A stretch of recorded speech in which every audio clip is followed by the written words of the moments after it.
Hello, everyone. I hope you can hear me, and I hope things are going well where you are.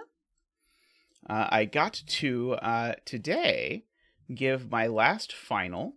So now all of the finals for my semester are in my hands. I still have to grade them, of course. I haven't done any of that. But I have given them all. So in that sense, we are that much closer to me being done for the semester. So that is pretty cool. Let's see. Do we have any other announcements that I should mention? Be on the lookout. Tristan is going to put up an official announcement of the Fog of War Challenge. I don't think he has done so yet, but he should soon. But we do have a Fog of War Challenge, the Cliff Notes version of which is set a Fog of War puzzle. I'm trying to decide what I think I could do. Let's see. It could be slightly more centered. There we go. Maybe one notch more zoom. And then now I've got to do not that way. There we go. That's better. All right. So anyway, so that setting challenge is underway. There'll be an official announcement on the Discord soon with details if you are interested. But there will be plenty of time for you to do that. There's also opportunities. Now I feel like it's now too high. Oh, well, I'm not going to futz with it, I don't think. I am. Sorry, now, on the actual stream now, I look too high in the frame. But in the sample version, I don't. Let's see, I want to tilt like that. Does that look better? That looks better in the preview anyway. Okay. So, Fog of War Challenge. That is on Puzzles for Tristan's birthday on December 27th. Those are on, and Puzzles for my birthday if you are so inclined. Alrighty, so those are, I think, all of the stream-related announcements for now.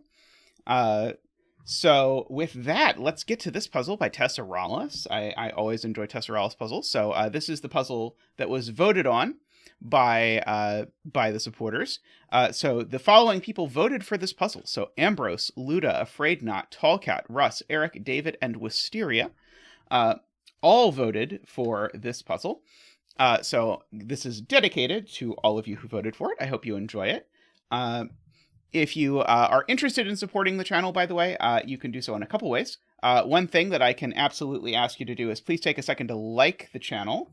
Or like the video if you've not yet done so. Let's see if Zach will de-yellowify me.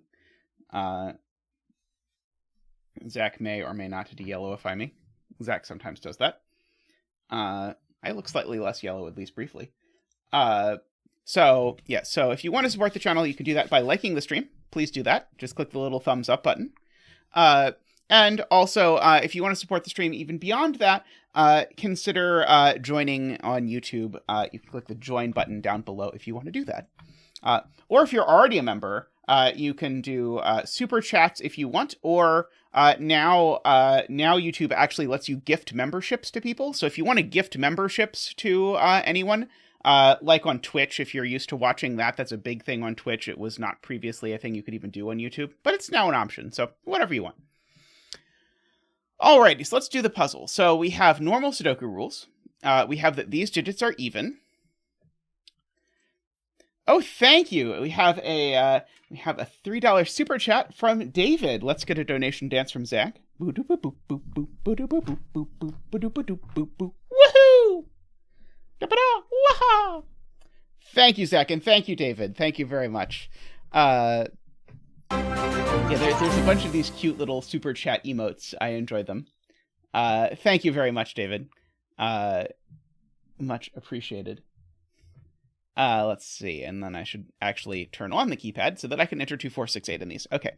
I suspect that the puzzle is not unique with the rule sets as given so far. So we probably have to read the next rule. The next rule is numbers in the grid represent the heights of skyscrapers, where larger digits block the view of smaller digits behind them. Arrows outside the grid indicate that X skyscrapers are visible in that direction in that row or column, where X is the digit in the cell immediately adjacent to the arrow. Okay, so these are all self-giving skyscraper clues. And so just to go over that,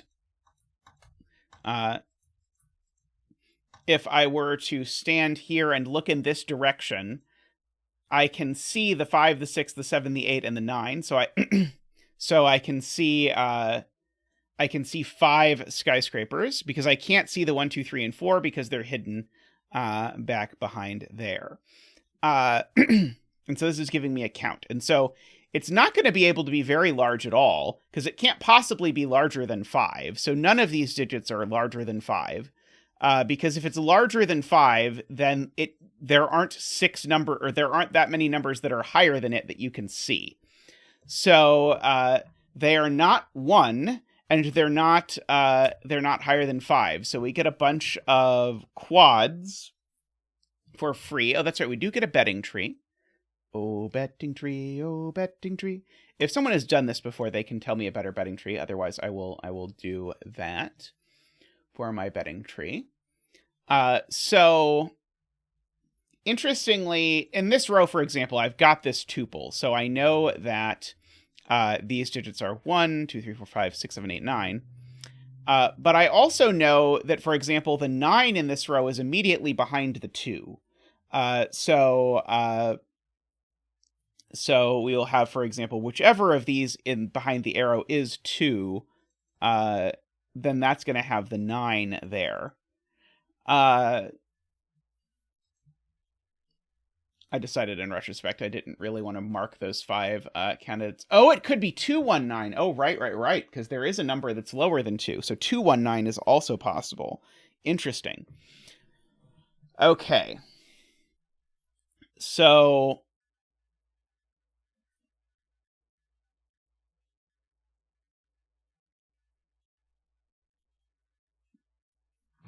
which of these is interesting? The 3...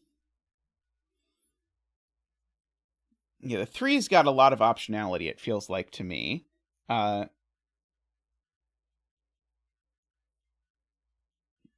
That's a good point from Tallcat. This can't possibly be a 2, because if this was a 2, I would either go 2-9 or 2-1-9, and in any event, I would have 2 9s within the box. That's not going to work. So this can't be a 2, that can't be a 2. Actually, none of them can be 2s. So I actually know that from this, the 2 is in one of these, so the 9 is in one of these cells. So the 9 is in one of these cells. So this can't be a 2 either. Oh, no, that's not true. This could be a 2 if the 9 is down there. Down here, I have less restriction. Yeah, Ambrose notes that this pair of arrows point at each other, as does this pair. I, for example, know they can't both be 5. But that doesn't immediately tell me, I don't think, what's going on. I was hoping that I'd get like a place where I would know that the 9 was restricted a little bit. But I don't think I do, because I don't have arrows down here.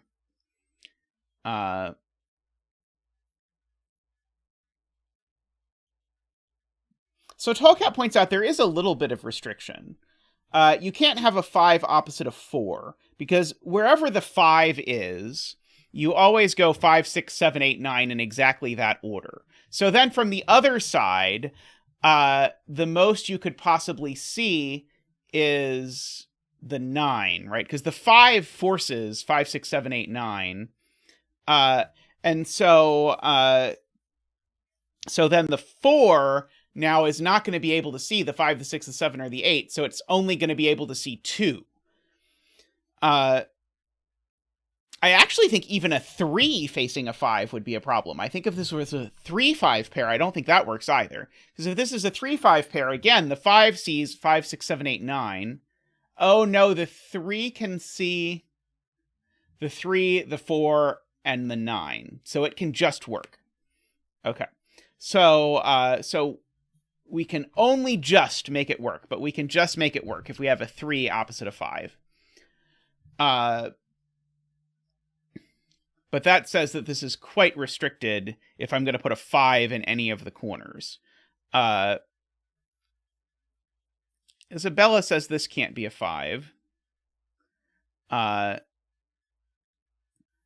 it has to see the 6. And so Isabella's point is, where's the 6? I don't have room to go 6, 7, 8, 9. I don't have room for that 6 to not be in these cells. And I don't have room in this direction either. So this can't be a 5. I agree with that.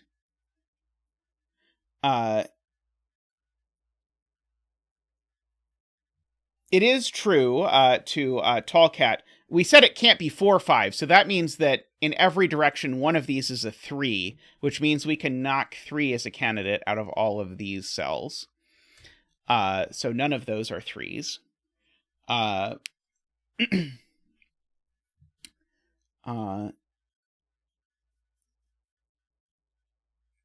Which is interesting. Oh, I just missed a couple cells. Yeah, those are not 3s either.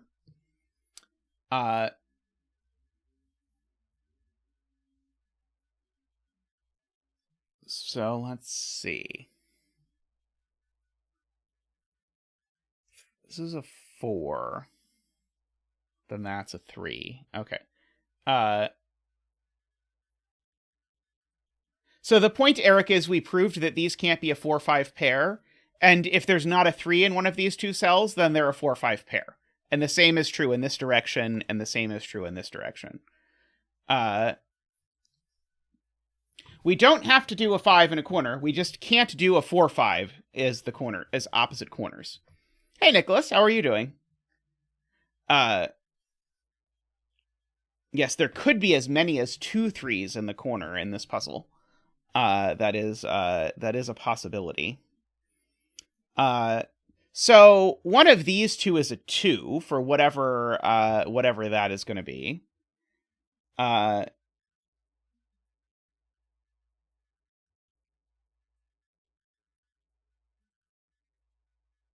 I don't think that does anything. Let's see. Mario doesn't think this can be a 5.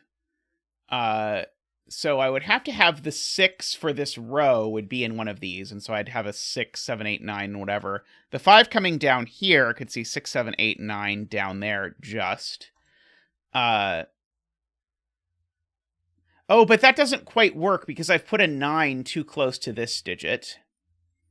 Because that's the point here. Is that it's not just that I have to be mindful of where the 6 goes, which was the problem before that we were looking at, but maybe even the bigger problem is where the 9 goes. So if this is a 5 now, I have to put the 9 at most here, which would again back the 6 up into there. So this being a 5 doesn't work, and that might actually work in every corner. So here, again, if this was a 5, the 9 needs to go at most this far. Oh, maybe I could just make it work 9, 8, 7, 6. I might be able to make this one work, actually.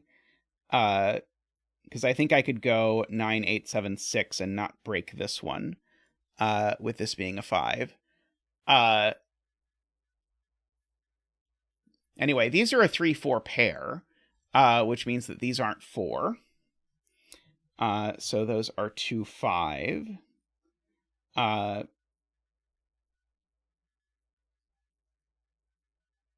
Tallcat says I can make the same argument in column 1. I think that's what Tallcat is saying anyway. So if I tried to make this a 5, the latest I can put the 9 is here. And so I would have to go 9, 8, 7, 6. It would have to be exactly. This would be a 6. And then this would be a 5. The latest I could put the 9 is here. 8, 7, 6. I think that's actually okay. I don't need to repeat the 6 in the box. I don't believe. I think this one's okay.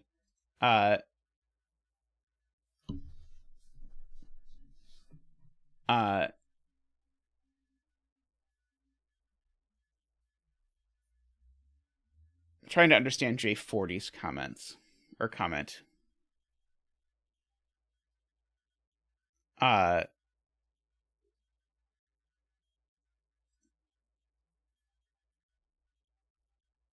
Oh, right. Okay. Right. Okay. So yeah, here's a very complicated point. But it's cool. If this is a 5, now what I said is, if this is a 5, this could go 6, 7, 8, 9 there. Which is all true, except that I still need a digit here that this sees. And I don't have one, because these are a quadruple that includes all of the digits that are higher than 4, that are higher than 3, other than the 6, 7, 8, 9, which we put in backwards. So this being 5 actually doesn't work, but for a completely different reason than over here. So these are a 2-5 pair.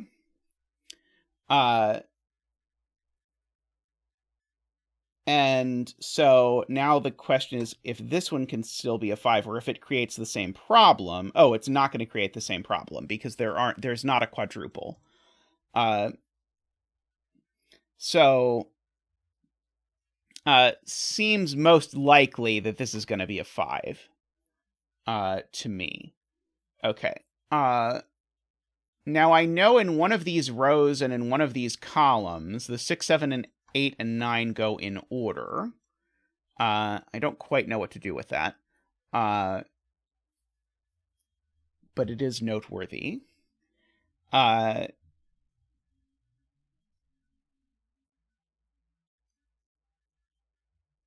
Sarah, welcome. Let's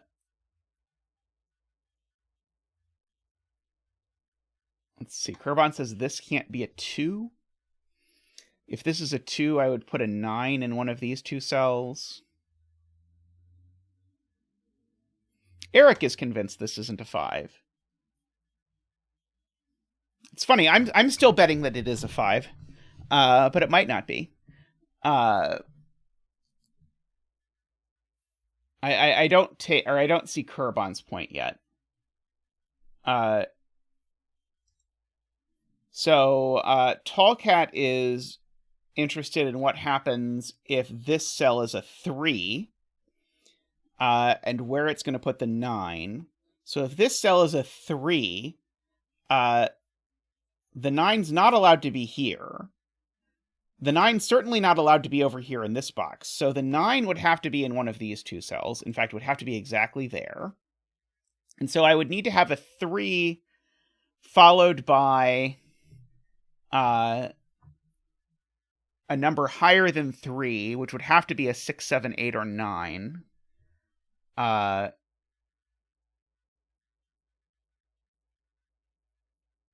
The point is to look at the row and the column simultaneously. Both of these would have to be 9. Right. Both of these would be 9, because row 1 and column 1 are the same. And so because I can't put a 9 there, and I can't put a 9 there or there, and putting a 9, I just don't have enough digits that are lower than 3 to put a 9 over here, I would force 2 9s into this box. So therefore, this is a 4. And we get to have our little digit dance. Woohoo!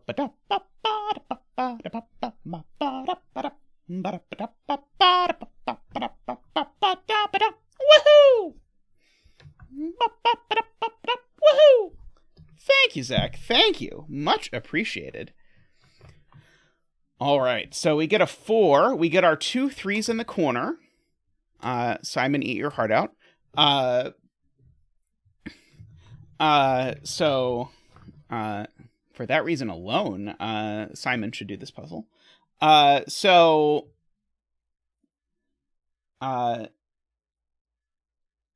If the 4 doesn't see the 5, then we still got a little bit of room.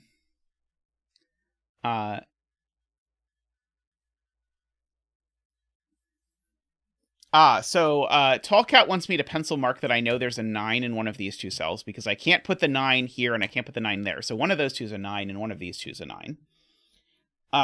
For sure. Because I need to see 4 things, so I get pushed all the way back to there. That is certainly true.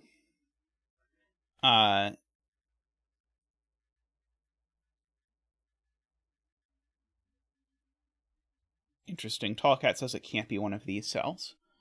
Let's see. Oh, because of there's a 3. There's a 3 clue. Right. It's because there's a clue. I was looking at it in terms of the other thing. I wasn't looking at it. This 3 obviously can't have a 9 immediately after it, because 3 is not 2, right? I was just not realizing it was these clues that were being discussed.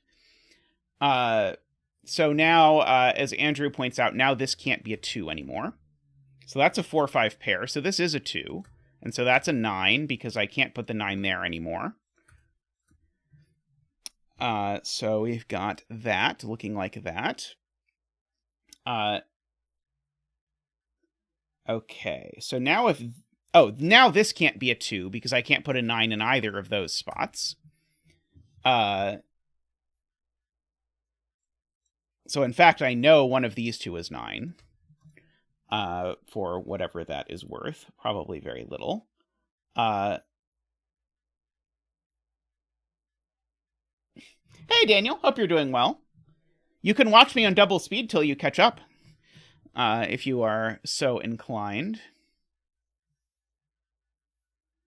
Right.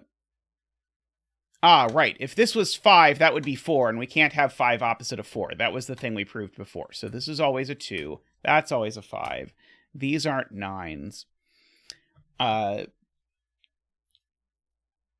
If this is a 5, the earliest I could possibly get the 9 is 6, 7, 8, 9. If the 9 doesn't go exactly yet, the 9's almost certainly going to end up going there. But we shall see. I don't think I'm ready to try and prove that yet.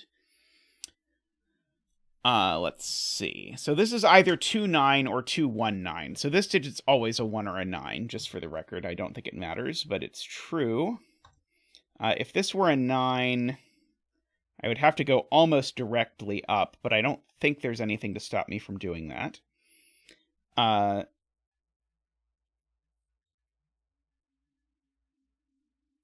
This 4, 6, 7, 8. Yeah, never mind. It's already, call it.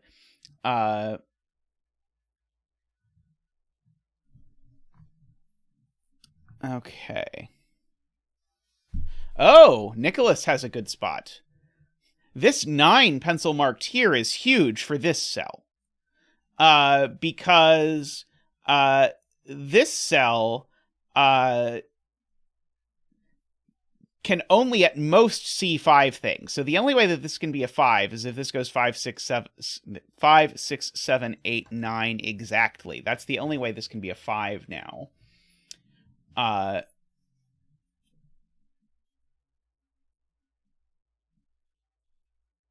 And so if this has to do that, that would mean I'd have to go 6, 7, 8, 9 in this direction, then that doesn't work. So now this can't be a 5. Because now if this is a 5, because of this pencil marked 9, I know this goes 6, 7, 8, 9 in that direction. So I can't put a 6 here. So now the most expediently I can get to 5 here is 6, 7, 8, 9. But now my 3 is broken. So now this is a 4, and that's a 5, and that's a 5. This is not a 4 anymore.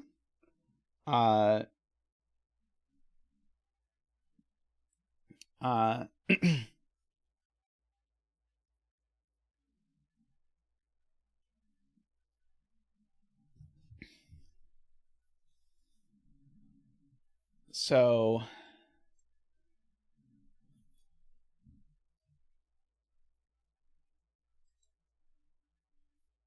So this 5 is never seen by this 4, is what I think Jim is pointing out. And because this 5 is never seen by this 4, I need to see a bunch of 6, 7, 8, 9. I need to see 2 of 6, 7, 8. And I can see them in any of these 3 cells, I suppose, but I do need to be mindful of that. And the same is true in this direction. I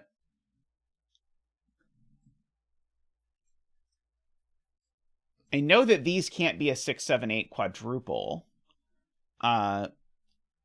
So what I'm wondering is if I can actually pencil mark 6, 7, 8 into these 2 cells.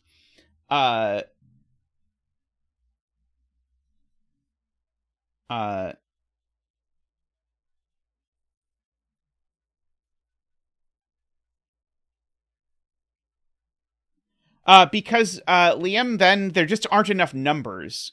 I don't think. Like, we knew this wasn't going to be a 6, 7, 8, or 9.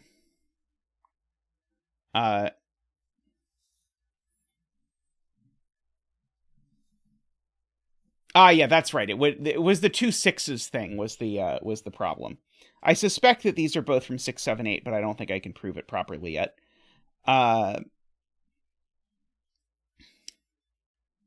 Let's see. So I need a number greater than 9 up here. Because the 3 can't see the 5.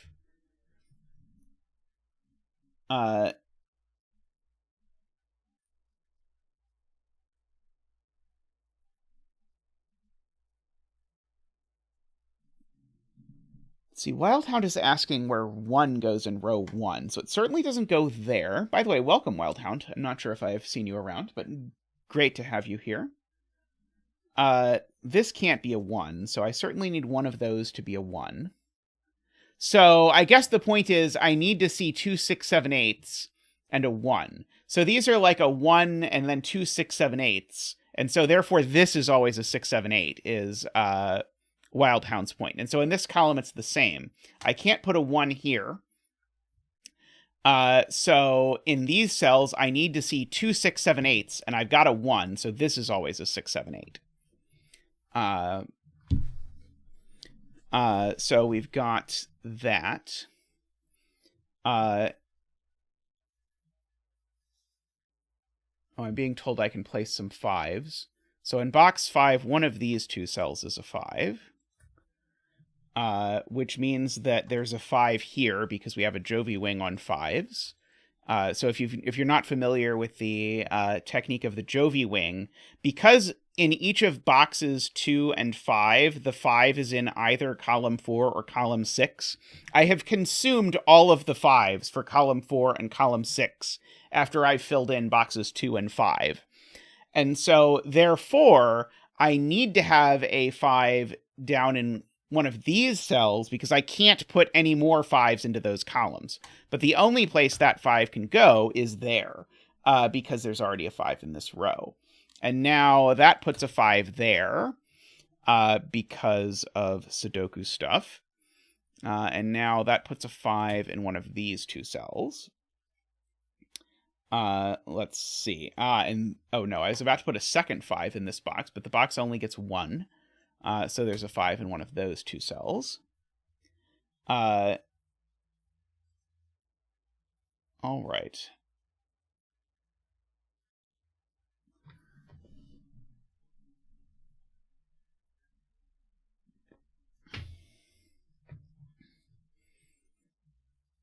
It's interesting that this is a 6 or an 8.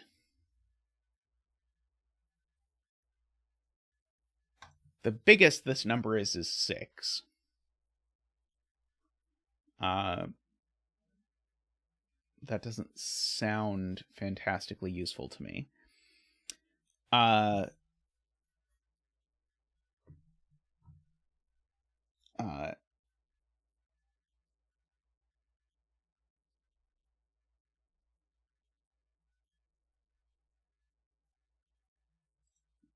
Okay, Kurban's saying in row 9 the 4 clue needs to see 2 of 6, 7, 8 before the 9. I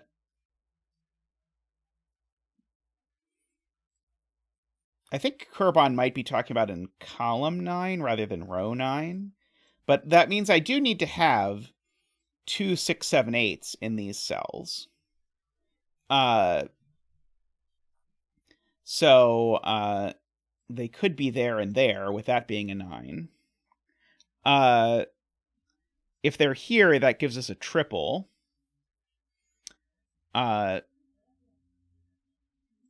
So if they're here, that gives us a triple, which would then mean that these couldn't be from 6, 7, 8, or 9. So these would each have to be these would have to be a 1-3 pair exactly. Unfortunately, that seems okay.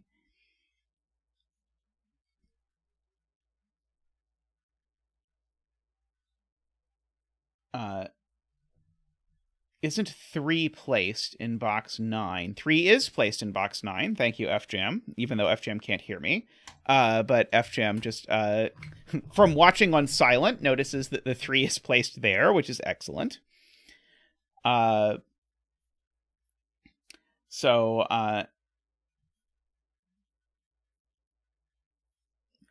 but the problem, Sarah, with that is that if I do put a higher digit in here, it no longer sees the 5.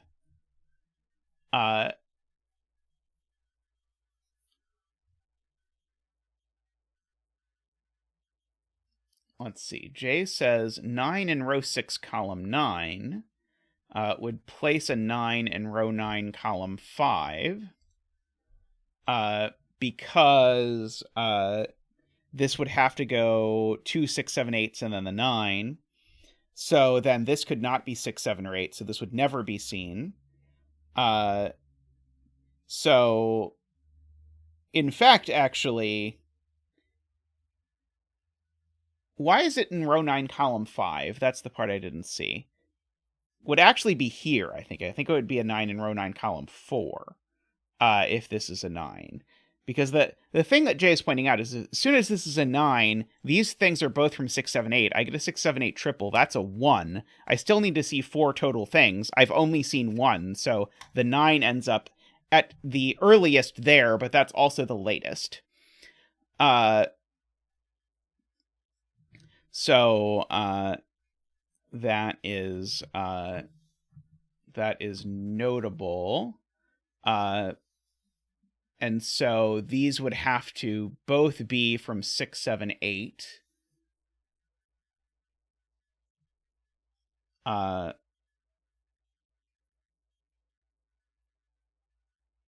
wow. Wow. Yeah, that doesn't work because... So this would have... So if this is a 9, this has to be the 9. But if this is the 9, that doesn't work because we started with this being a 9. And so the point is, now where does 9 go in this box? It goes on top of the even square. Holy crap, that is some look ahead. But I like the part about this being a 6, 7, 8 here. So,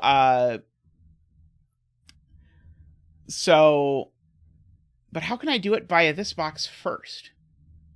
Oh, I see. Okay. So people are seeing this by saying, if that's a 9, I know one of these two's a 9. That gives me my Jovi wing and places a 9 here. But that 9 just breaks immediately as soon as you understand the 6, 7, 8 triple. That's maybe slightly easier to see. Certainly much easier to find that way. So that's not the 9. So that's the 9.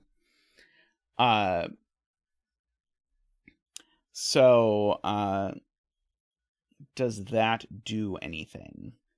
That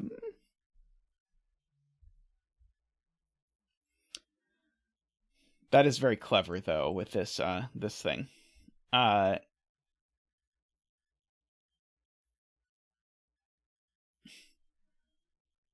So the 9 in this box I know is down here, for whatever that is worth.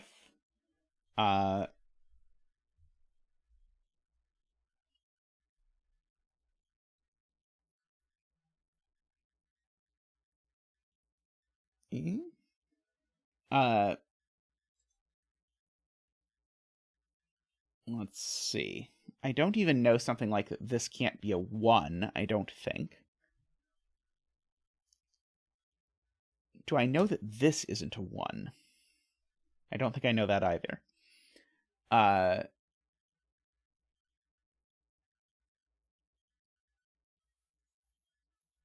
know that this... Actually, I know that neither of these is 1, right? Oh, that better not be true. One of them has to be 1. So my belief that these were going to be from 6, 7, 8 is wrong, because if you just look at row 1 and column 1, one of them has to be 1. I don't know quite what to do with that. I suppose the one that is 1 puts a 6, 7... puts 2 6, 7, 8s there, which gets me this sort of triple, and then I can only put 1 6, 7, 8 there. That's not immediately useful, but it does disprove the thing I thought before. It does mean that I need 3 6, 7, 8s in here, so these digits are never from 6, 7, 8. I don't know if I really want to pencil mark every digit but 6, 7, 8. But these are from every digit but 6, 7, 8.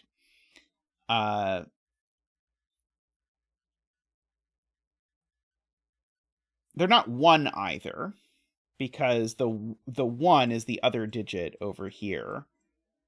So they're not from 6, 7, 8. They're not 1. They're not 4, because there's a 4 in the box. These aren't 5, I guess, is what we know, although, again, I don't think it's super useful. Let's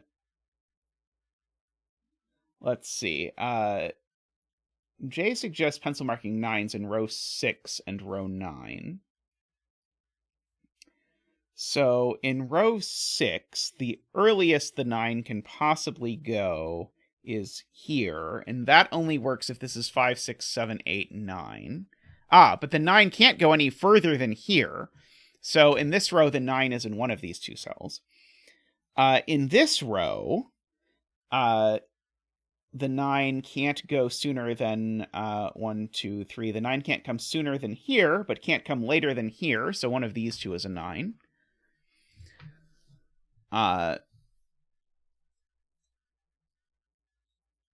So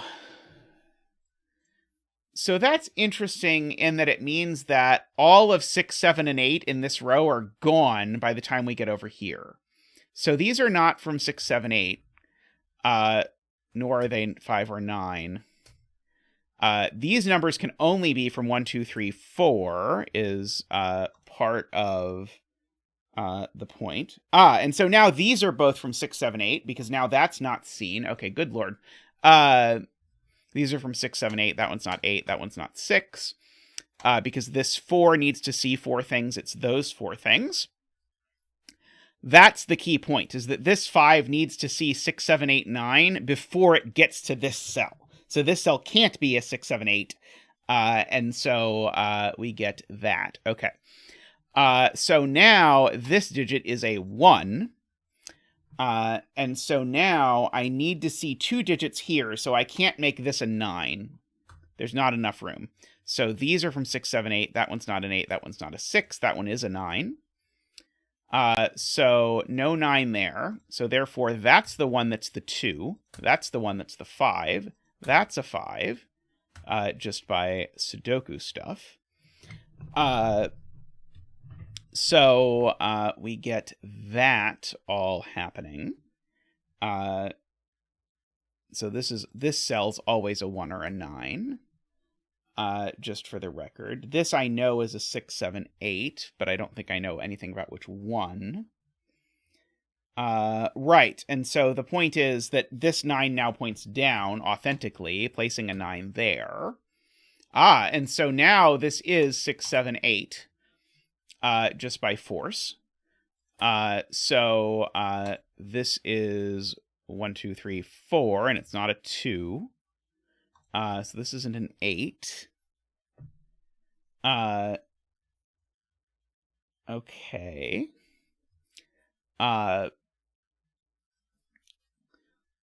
was exciting, getting to fill in all of these digits at once. Let's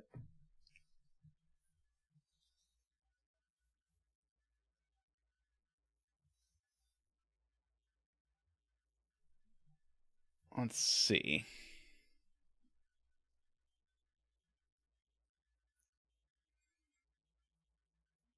Oh, this is a 7-8 pair. Let's look at the 7-8 pair.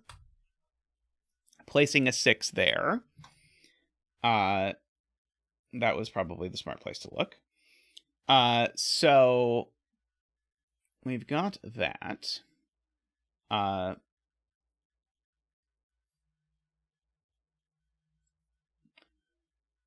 few people in chat are pointing out one of these two cells has to be a 6 because this 5 has to see the 6 before it gets to the 7. So one of these is a 6, so this isn't a 6. And so these aren't from 6, 7, 8. They're not 9 or 5 or 3 either. These are only from 1 to 4.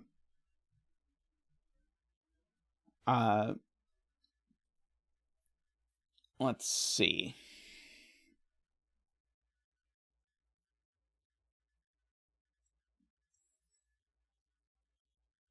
Where is the 8 in this row is the question. Because this 5 has to see the 8. That's the point. This 5 has to see the 8, and there's only one place it can go. Because the 8 can go at earliest, 6, 7, at earliest there, but this box has an 8. So one of these two has to be 8, but that one can't be 8 because it needs to be the 9. So that's 8 and that's 9, is the upshot of what I'm saying. So we've got that, and so now, yeah, we've got the 6, 7, 8, and I know the 9 is now up here. I guess I probably already knew that, but I know it, super know it now. Row 1, column 3 is a naked 1. It's not 2, 3, 4, 5, 6, 7, or 8. Yep, or 9. It's a naked 1.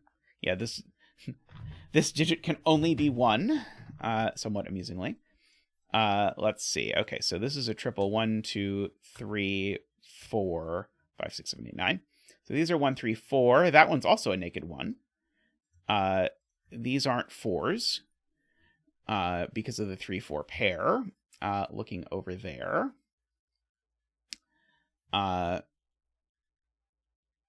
So now, that being a 1 means that these are from 6, 7, 8, and that's from 6, 7, 8. Oops. 6, 7, 8. And I know that one's not the 6. So I know one of these two is the 6. This can't be the 6, right? If this is the 6, then the 4 doesn't see 4 things. So actually the 6 is placed here. Because it needs to see the 7, 8. So this sees the 7, 8. So this has to also be a 7, 8. And in fact, actually, this 4 has to go 4, 7, 8, or it's not going to see enough things. So that's a 6, and that's an 8. And that's a 7 and an 8. And an 8 and a 7. And a 6 and an 8 and a 7. Let's see. So this is a 1, 2, 4. So this is a pair of 1 and 2, 3, 4, 5, 6, 7, and 8. Well, that one's not the 8, so that one just is the 8. This is not the 8, apparently. That's not the 1. Let's see. That's a 1, 2, 4 triple in the row. So there's a 3, 4, 5, 6, 7, and an 8. Somehow this can't be an 8, because of that. So that is the 3, and that is the 8. So 2, 4 pair in the row. Excellent. Makes that a 1. Makes that not a 1.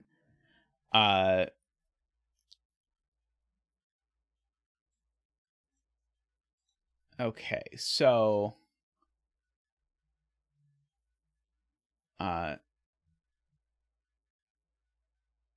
so I need to make sure I see the 6. Okay, what are these? One of them is a 1. And the other is 2, 3. Oh, these are from just from 1, 2, 4. And that one's not a 2.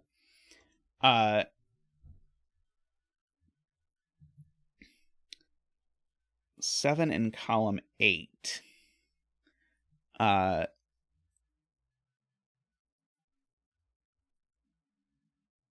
lot of people will see something about 7 that I have not yet seen about 7. 6 in column 4 is not there. It's maybe there. Maybe... Oh, it's not there because of this 5 clue. Maybe there? I think these are the 2 places that I could see a 6 going in this column.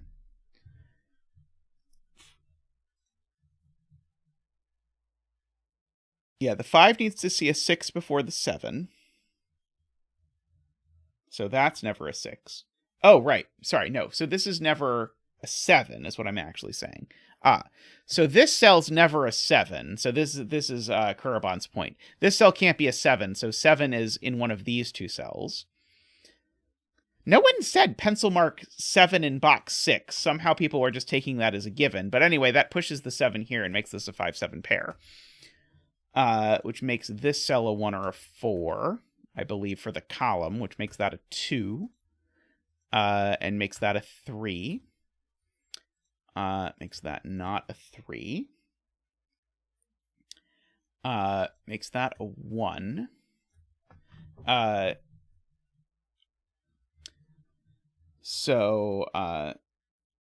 and this now can't be a 6 or can't be a 7 anymore because it hasn't seen the 6 here. So this is the 6 and that's the 7. These are a 1, 2, 3, 4, 5, 6, 7, 8, 9. Yeah, these are a 2, 4 pair. So now one of these is a 7. It's not the middle one. This 1, 4 pair looks up and places a 9 there, which looks over and places a 9 there.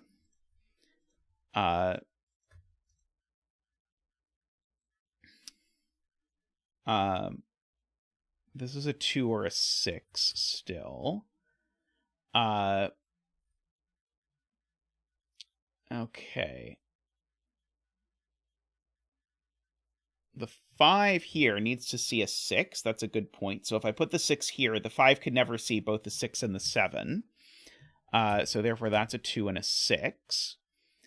So I need to have both a 6 and a 7 in here, and the 6 doesn't go there. So the 6 needs to go here so that this can get to a 7. Otherwise it's not getting there in time. And so this is a 1 or a 4. That 1, 4 pair looks over and makes that a 2 and a 4, which makes that a 3 and a 4, makes that a 2, and a 4 and a 2, and a 1 and a 4, and a 2 and a 1 and a 4, and a 1 and a 4, makes these not 2. Hey, Toto. Hey, Toto, how are you doing? I almost said the screen name wrong, but then I remembered. This is a 3, 5, or a 7, but it's not a 5 or a 7, so it just is a 3, making that a 5 and a 3 and a 7 and a 5. These 2 digits are a 4, which goes here, 5, 6, and a 7, which goes there. These 2 digits are a 1, which goes there, and a 3 that goes there. And our betting tree is, drum roll please, a 6.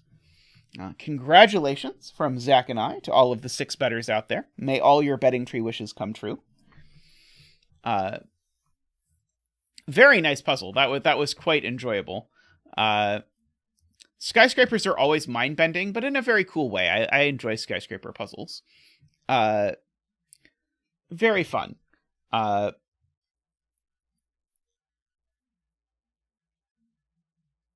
I'm surprised none of the 2s ended up being 219. I thought for sure one of the 2s would be 219 and one of them would be 29. Especially after I originally screwed up and thought 29 was the only option, but turns out not. Congratulations to Isabella and Kurabon, who I believe both won the bet. Alrighty, I'm going to take a quick break, find us another puzzle, and I will be back shortly. If you could take a second to press the thumbs up button to like the stream if you've not done so, it does really help people find the stream. We're trying to get to 2,000 subscribers, so So please help out with that. If you're new, by the way, welcome. I've seen a few new names in chat. Hope you're having a good time. I hope I hope I have earned your subscription. I will be back in a moment with more puzzles. So don't go anywhere. Be right back.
Welcome back.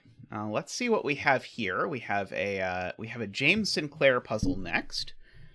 So here we have normal Sudoku rules. We can't repeat digits in these cages, so these are going to act like extra regions. I have to put the digits 1 through 9 in these. It was a fun puzzle, Tesseralis. I see Tesseralis has arrived. Excellent. And so this is also going to be a set of the digits 1 through 9. And so is the diagonal while we're at it. That will also be a set of the digits 1 through 9. And then we have arrows, and the digit in the circle of an arrow tells you the sum of the digits along the arrow. So, for example, this digit is the sum of these 3. So because 1, 2, 3 is the smallest, I can possibly do, we can make this a 6, 7, 8, or 9. Sadly, I don't think we can... Oh, we can do that here, but we're going to need to be fancier. Alrighty, so speaking of fancier, we can do the fanciest arrow trick, which is to sum these 5 cells and say the smallest the sum of these 5 cells is 15. 1, 2, 3, 4, 5. And what that means is this digit, because that's double this digit, this cell has to be at least big enough that double it is 15. So this can only be an 8 or a 9, I think. So that's right. We do need a betting tree.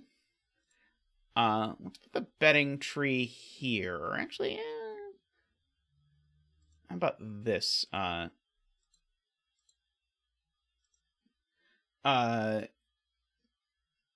We will do that.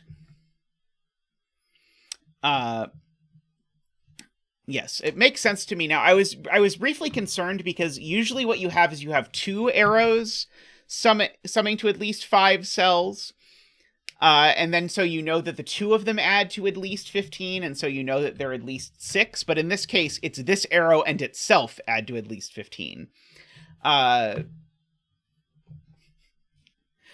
You're welcome, James. Glad to have you here. If you know a better betting tree than this, I am happy to move the betting tree now that we have the setter here.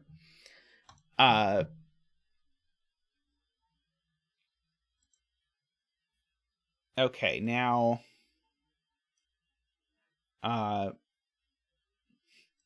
funnily enough, I know one of these is a 9.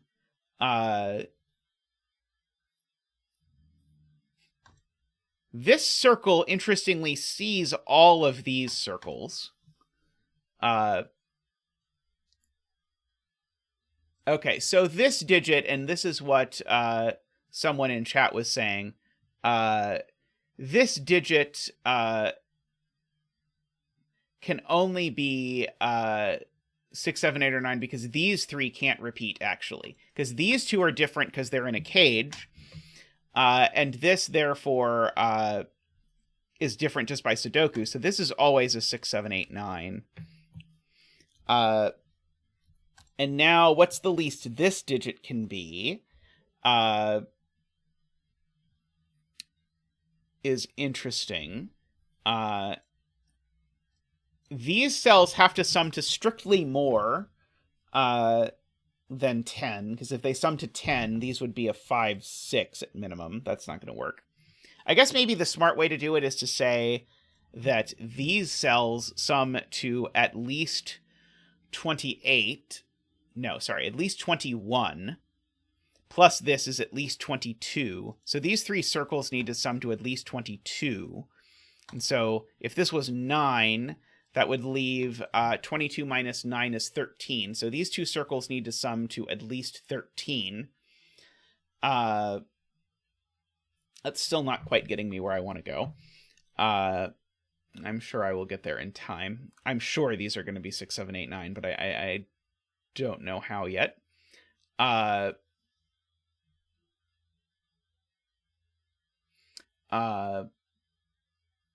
Let's see. So, what else do I want to do? I might want to combine these things. Oh, Garion makes a good point that I can just calculate what this digit is, can't I? Maybe, possibly. Because the whole thing here definitely sums to 45, which is double this plus double this, plus double this minus this. So this is definitely odd because it's being subtracted. And it can't be a 9 or a 7 because those digits don't go on this arrow. So it's double the sum of these minus that digit. So if the sum of, if these were 9, 8, 7, that would sum to 24. Double 24 would be 48, and this would need to be a 3. So if these are 7, 8, 9, then this is a 3.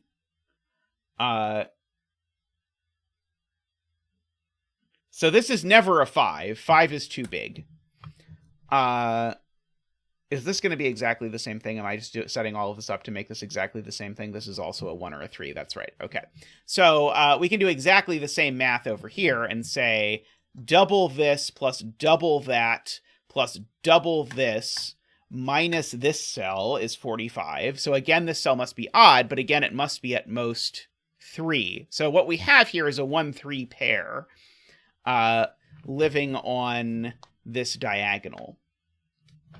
And so that means in particular that this cell can't be smaller than a 6 because these are a minimum of 2, 4. So this is also a 6, 7, 8, 9 while we're at it.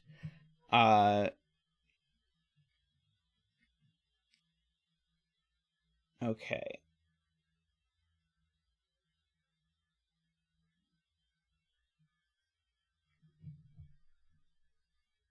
Oh, there's another arrow that does that. Let's see. Afraid Not saw another arrow that is a minimum 6 because it sees the 1-3 pair. Where is the other one? Oh, Afraid Not has retracted.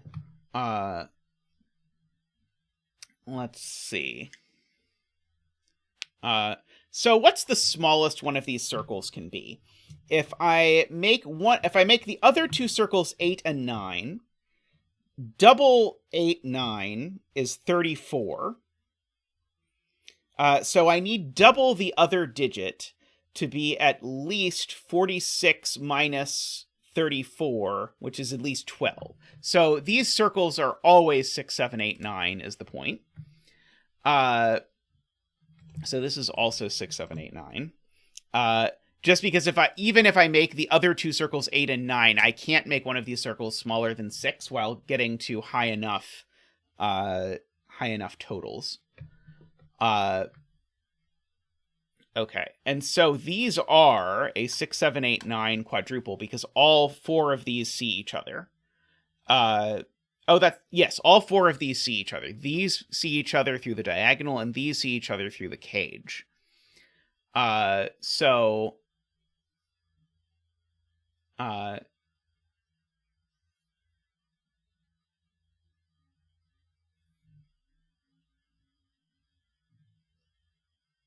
I didn't say the 3 circles could sum to 22, did I? I think I said the 3 circles have to sum to at least 23. I could be wrong. If I did the arithmetic wrong, let me know. But I did not intend to put a -1 here, but who knows? The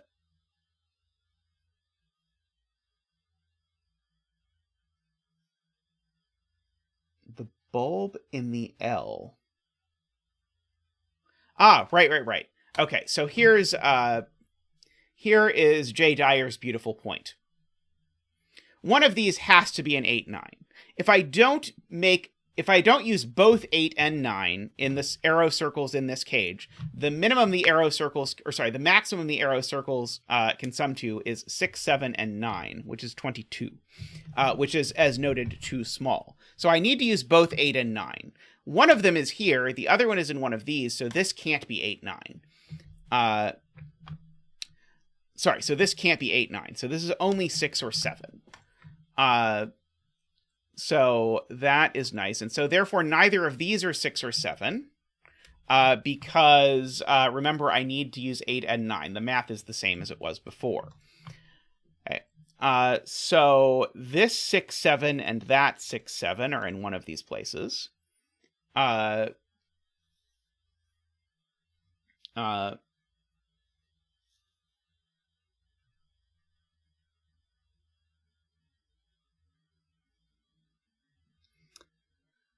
Alrighty.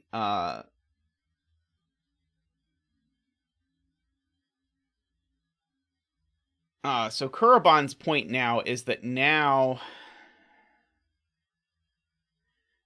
this cell can't be a 9.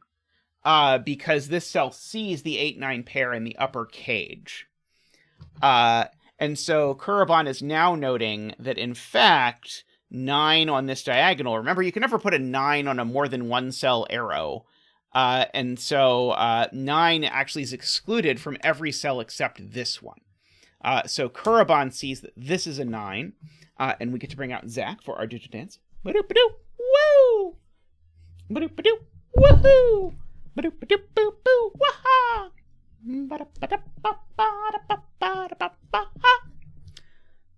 Thank you, Zach. Thank you. Much appreciated. Always appreciate Zach's enthusiasm that he brings every time. So these are an 8 and then a 6 or a 7. And it's the 6 or the 7 that isn't that 6 or 7. Let's see. Let's see. Garion would like us to now place 8 on the diagonal. The 8 can't go on here because I can't have a 1. The 8 can't go here because it would put a 9 there. So that's not an 8. So I think the 8 is either here or here. Oh, it's not there because this cell sees it. No. Wait, was this the one? Where was I thinking I could put an 8? I definitely can't put an 8 here because there's an 8 9 pair. I think I actually have to put the 8 here. Yeah, there's nowhere else, right? That sees the 8 9 pair. This being an 8 would put a 9 in a place that can't be a 9. Yeah, this is the 8. So this is the 8, and therefore that's a 1. So that's a 3. If this is a 3, that means that there's no 6 in here. So this is the 1. There's no 7 in here, so that's a 6. These cells are a 2 3 pair. So we get all of that happening. So these two cells need to add to 6 without involving a 1. So these two cells are 2 and 4. And so therefore my 7 arrow is a 1 6. My 7 arrow therefore is a 1 6 because it's not a 2 5 or a 3 4, but this can't be a 1 6. So this is the 7 1 6. And so therefore this is the 8, the other digits, the 8 3 5. So we get all of that going in. Maybe I don't know what's going on with that yet. I do still need a 7 along this diagonal somewhere. But I don't think I know that this isn't a 9. I'm suspicious of the cells that see this arrowed digit and that, because I know they're the same. So this can't be a 9, for instance. I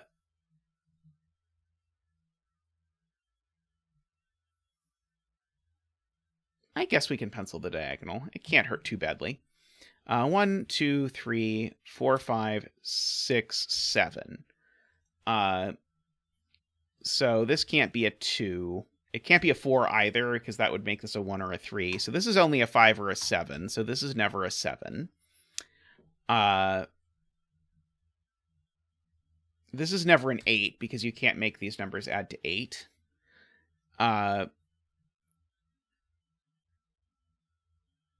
In fact, at least one of these is a 5 or a 7, because I just don't have...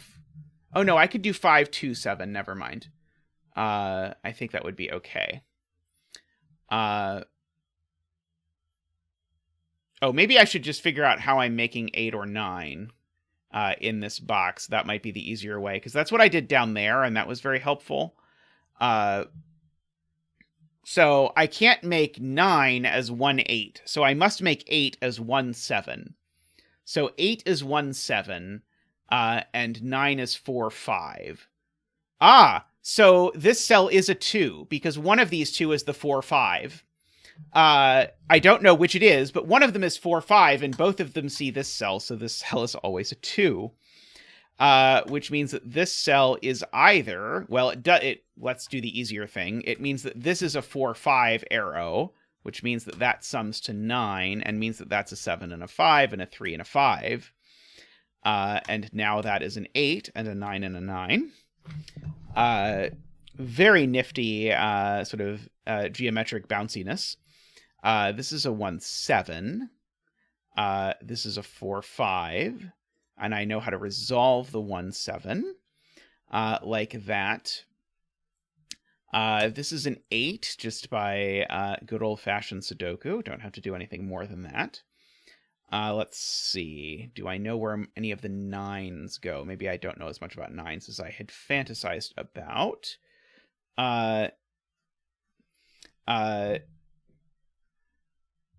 Alrighty. So...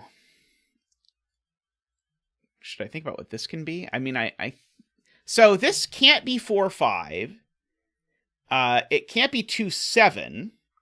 So this arrow only has 2 options, actually. It's either 3 6 or 1 8, and both of those only go one way. So this isn't a 6 or an 8, and therefore this is not a 1 or a 3. So I don't quite know the order yet, but but this only has those two options, which is interesting.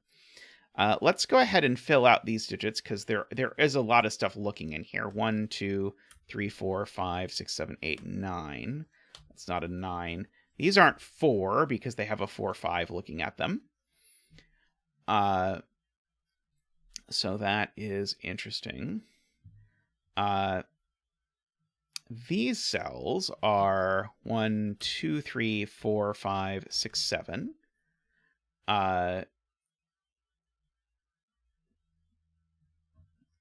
So, right. This is an 8 arrow, so it needs a 1. And so Carl's point is, where's the 1 going? Well, not in the column with a 1, 6. So this is always a 1.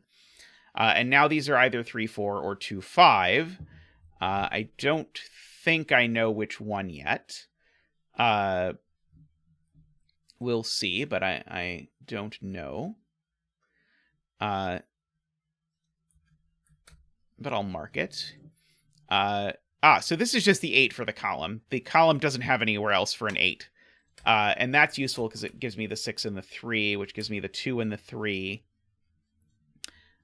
which remove 3 from those and 3 from there. So now this is just a 3 through magic.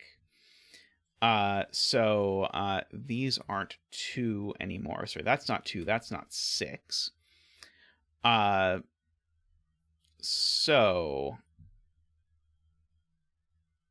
Let's see. So these 3 digits. So this is a 2, 3, 4, 5, but it's not a 2 or a 4. So this is the 3 or the 5 that isn't on. Right. This is a 2, 3, 4, 5, but it's not a 2, a 3, or a 4. So this is a 5. So therefore, this is a 3, 4. So therefore, that's a 2 and a 4. I got there eventually. I know chat will have felt I was very slow on that one. These are a 6 and a 7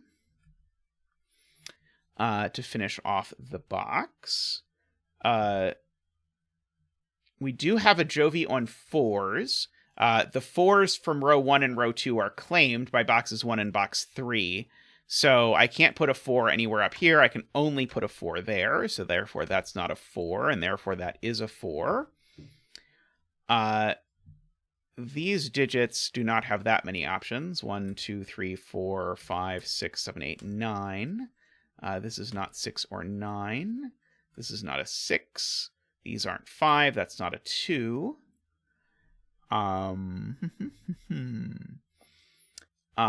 I know that 3 and 4 live over here, but not there. So I have a hidden 3-4 pair in these two cells, and I know the order. But the point is 3, 4 look up and across through this 4, 5 pair, and so that is the 4 and the 3 living over there. So these are 2, 3, 4, 5, 6, 7, 8, 9. So this is not a 2 or an 8. This is not a 2. This is not a 5 or a 9. This is not a 2 or an 8. Thank you, Sven. And this is not a 5 either, because there's a 4 or 5 pair looking over. So that is the 9, the 5, the 8, and the 2, and the 1, and the 9, and the 6, and the 1. And this is now a naked 7, making that a 2. It's not a 9 anymore. This is now a naked 1. These digits are a 6 and an 8, I believe, in that order. Making that a 7 and a 6. Let's see. Todd says 9 in box 3 is there. Agree. So this is a 6 or a 7 for the column, and somehow I don't know which yet. These are a 2, 3, 4, 5, 6, 7. That's too many digits. Why did I put too many digits in here? Oh, no, that's not too many digits. It's the right number of digits. So this is a 2 or a 5 for the row, but it's not a 5 because of the 4 or 5 pair. So that's the 2 and that's the 5. Let's see. Oh, Carl has a beautiful spot, which is where does 5 go in column 3? Not with the 4-5 pair, not in the row with a 5. So it goes there, 5 and 4 and 5 and 4, and 2, and 6 and 9 and 5 and 3 and 4. This is the digit in the row that's missing that's not 6 or 7, which is also known as 3. These are a 7, which goes there, and an 8, which goes there, which makes that a 2. These are a 1, which I somehow don't know where it goes, and a 2, which I do, so that's the 2 and that's the 1. I should center mark them. These are, actually, we can ask Mark's help at the moment. So if I ask for Mark's help, then I get the rest of the digits, and the betting tree is a 1. Oh no. Oh no! You don't know what the betting tree was. No one knows. And the betting tree is somehow still a 1. Congratulations to all of the 1 bettors out there. May all your betting tree wishes come true. Yeah, the mark tool is very useful when you find yourself that what you're doing is just pencil marking every row, column, and box. Then the mark tool is very helpful. That was a very nice puzzle. Very smooth. Lots of awesome geometry bouncing around in there. I feel like this is a very good intro to advanced arrow stuff. Lots of very cool stuff going on in this puzzle. Anyway, excellent as always from James. The mark tool, GJV, is a plugin made by Chameleon. So I don't know where this is made publicly available. I think it's on the CTC server somewhere. If anyone knows where the link to get this publicly is, I would be happy to share it. Eric says it's on GitHub somewhere, which sounds correct. But yes, it's a very handy thing. It is not yet it's at least not yet been officially added to the thing. But yeah, it is a Tamper Monkey plugin. So if you're not comfortable with Tamper Monkey, then you can't use it. But if you're comfortable with it, it is like the betting tree. It is something Chameleon has added for us folks. Yeah, I have not gotten into using the Sven tool, which is like an even more powerful mark tool. But the mark tool I really love because mark pops up at the bottom, which just makes it everyone loves mark, right? Fun story if you don't know, like my first 3 cracking the cryptic features were all mark features, which in all of the subsequent times I've gotten like Simon sort of all the way after that, but I started out with several mark features. Someday Mark will do one of my puzzles again. Actually, Mark did do one of my puzzles when they streamed the app. And Mark collab solved vignettes with Simon. So I've had a little bit more Mark stuff lately. But I do admittedly tend to set puzzles that live more in Simon's wheelhouse than in Mark's wheelhouse. So I don't think it's any surprise that Simon does way more of my puzzles than Mark does. Alrighty. I am going to take a quick break and be back with another puzzle. So I will see you all shortly. Oh, while I be right back, I will again make my request that if you've not yet clicked the thumb for the stream, please thumb the stream. I think if ever a stream deserved a thumb, I feel like this one does. Anyway, I will be right back. Let's see if you can still hear me. I accidentally unplugged the microphone as I got up, but it looks on my screen like I'm still making sound. So let me know if I'm not making sound or if I'm not making good sound. But next up, we have this puzzle by a setter who I don't think I've done a puzzle by before. Magnageas.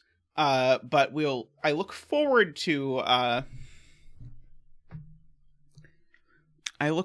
to seeing how this puzzle goes. So in this puzzle, we have sort of an outside of the grid. So I'm just going to color the outside of the grid just to remind us that this is indeed the outside of the grid.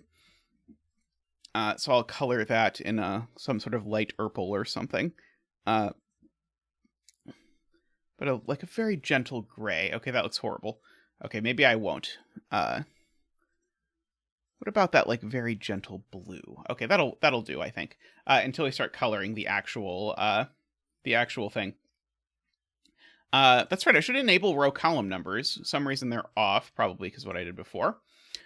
So we're doing this 9x9, but this is a combo of two, I think, fairly well-known constraints. Two constraints we've certainly done a number of things by in the stream before. One of which is entropic lines. So along each of these lines, I need to strictly switch between a low number, a medium number, and a high number. And so every 3 numbers along it need to have one of each. So like this kink has a 1, 2, 3, a 4, 5, 6, and a 7, 8, 9 on it. They don't have to be in any particular order, but basically you end up with getting sort of a repeating string along here of low, middle, high, low, middle, high, low, middle, high, or whatever way it works. So that is that piece. Now, some of these clues sort of like extend outside the grid, and when they extend outside the grid, they become numbered rooms clues. And so the way a numbered rooms clue works is if this is a 7, it's a numbered rooms clue, which means that this digit tells you where in the column the 7 is. So, for example, if this was a 5, it would tell you to put the 7 in the 5th row. 1, 2, 3, 4, 5. Now, note, the row numbers are off by 1, so we just have to understand that this is row 5 for purposes of the numbered rooms clue. That won't be confusing at all, and I'm sure it won't lead to me breaking the puzzle. So that is how that works. And so we have sort of these inside-outside things sort of zigzagging around to help us figure this out. Alrighty. So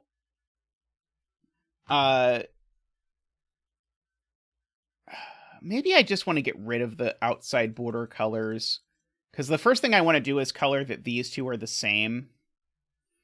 And then color where that goes. So I'm going to get rid of the outside, but it's going to be a little confusing. I'm going to call this color green. And the reason why I've done that is that I know that because there's 3 of every high lowity or every high mid lowity in the box, these consist of 3 of everything but green and 2 greens. So therefore that's green. We're just going to get rid of the row column labels. That is a sensible thing to do. And so that is also green. 1, 2, 3, 4. That's also green. 1, 2, 3. That's also green. Okay, so we have all of the greens in column 1, which immediately lets me look over at this line and see that these 2 aren't green, but one of these 3 is green, so it's definitely that one. And then that lets me sort of percolate along there. That's right, we do need a bedding tree. Where should we put our bedding tree?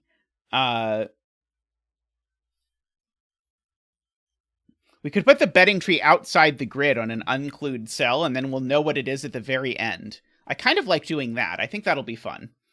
I think I'm going to put it over there, though. But we'll know once we know everything in the puzzle. We'll know what number should have gone here. All right. So what can we do? So I know that none of these cells are green, for whatever that is worth. So this is a green digit that goes in a green place.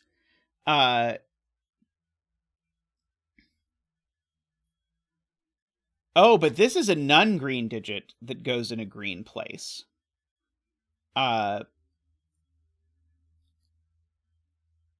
So... Oh, wait. This can only be 1, 2, or 4, right? Yeah, because this is asking where the green goes in this column. Well, the green either goes in the 1, 2, or the 4th spot, right? Because the green is green. Oh, except I can't count already. It's 1, 3, or 4, not 1, 2, or 4. Yes, that is how that works. But it's not 1, because if it was 1, this cell would also be green. And this cell can't be green. And this cell's not green by the entropic line. So it's a 3 or a 4. In fact, actually, I don't think it could be 3 either, for the same reason. If this was a 3... Oh, maybe 3 is okay. If this is a 3, it would be saying that digit is that digit. Oh, no, it wouldn't, because it would be saying that digit goes there, and that digit going there is fine, because that digit's not this color anyway. So I think 3 and 4 are the only options. Let's see. Okay, so Philippe would like me to give this a color. I'm down. You don't have to twist my arm too hard. So if this is purple, that's purple, that's purple, and that's purple. So we end up with a similar thing going on where we've got all the purples spent. So neither of those are purple. Wait. Oh, sorry. So that's not purple. So that's purple. Sorry. And so as soon as that's purple, that is also purple. And that is purple as well. And so now we know what's going on because we're asking where this purple digit goes, but it can only go in the first, the second, or the third spot. So this is always a 1, 2, or 3. And so therefore purple is low. But if purple is low, green can't be 3. It has to be 4. And so we get to do our 4 dance.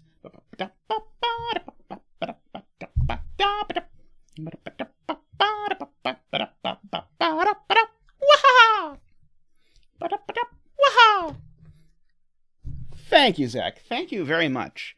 Much appreciated. I feel like there's been a huge shift in setting culture because 4 used to be like the least common dance to come up, and lately 4 has come up all the time. So I think people are getting into the spirit of the 4 dance. These are 5 and 6.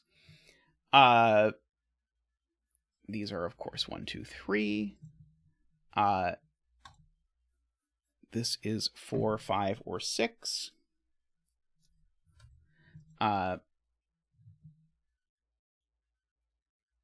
Let's see. So purple is low. So this digit goes in a purple place. Well, it's not a 1, so this can only be a 2 or a 3, because if this were a 1, then this would be purple, and it's not. I guess I can rename purple blue, because I know that it's low, and usually we associate blue with low because low is cold or something. And then we can relabel green as yellow, and then we can label the other as high. So, for example, these are both orange, and that's orange. But I know this is orange. I had not previously appreciated that this was orange, which is why it's good that I finally colored this. These are also orange. So this orange digit, it does not go in this yellow cell. So therefore, this is a 3, and this is orange, is the upshot of all of that. Okay, so this cell is not orange or yellow. The box has 3 oranges, the column has 3 yellows, so this cell is blue. This cell is not blue or orange, because the column has 3 blues, and the box has 3 oranges, so it's yellow. And then these are a yellow-blue pair in some combination. I've got all my yellows, so these are a blue-orange pair in some capacity. Yes, this blue... Oh, this blue places an orange. No, this is talking about where the blue goes. So the blue goes over here somewhere. I don't think that is exciting. It might be. It's very possible. let's see. So my question is this this cell can only be orange or blue. And whatever it is, that cell and that cell are the same orange-blue. So it's not blue is the point. Okay, so this 4 tells me that this cell and this cell are the same color. I'm going to call that color green for a second. Percolating green along the entropic line, it ends up here. So green is not yellow because it's on an entropic line with yellow, and green is not blue because it's in a column with 3 blues. So therefore, green is orange.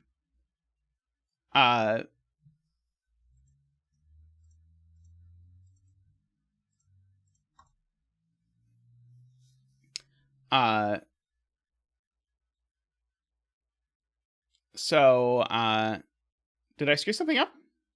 That felt right to me, but I could be wrong.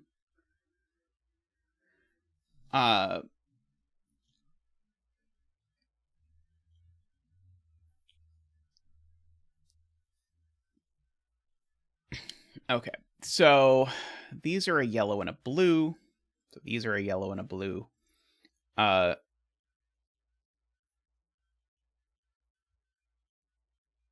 This is blue just because I colored that orange without even really thinking about the fact that I was doing so. So therefore, this is blue. So one of these cells over here is blue. This is a very cool puzzle, by the way. I hope Tristan finds the setter of this puzzle. He is good at that.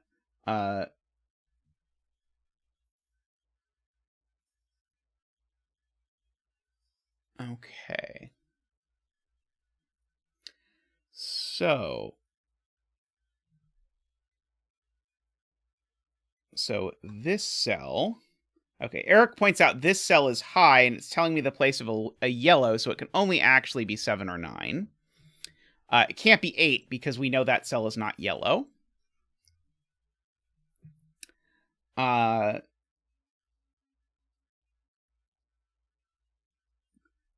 So let's see. Do I want to sort of try and color green along here? Again, in some particular fashion. So this cell ends up in these places. So this cell is not blue, is the point.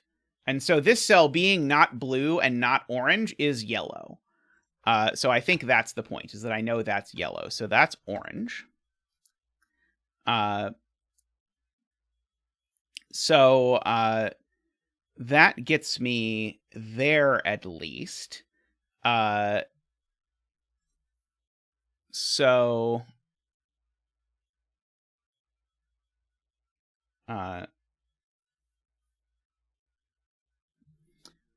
this is blue. Let's see. This is not orange because it sees 3 oranges in the column, and it's not yellow because yellow is already on the entropic line. So this is blue. Da-dee-dee-da-dee-da. Okay, and so therefore these are orange. Okay, so on this line, there are... there's only 1 of this cell, and there's 2 of each other high, mid, lowity, but there's 2 oranges in the row already, so this is immediately orange.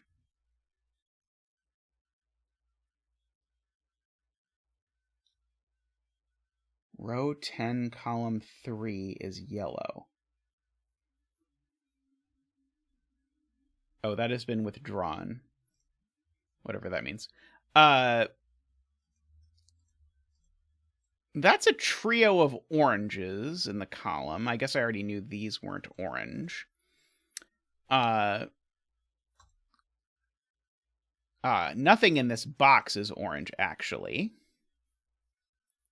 Oh, but this column, actually, we have figured out that this is blue. Several people in chat are pointing out, which means that's blue as well, and that is yellow, which now by the box means that's blue. So then by the entropic line means that's blue.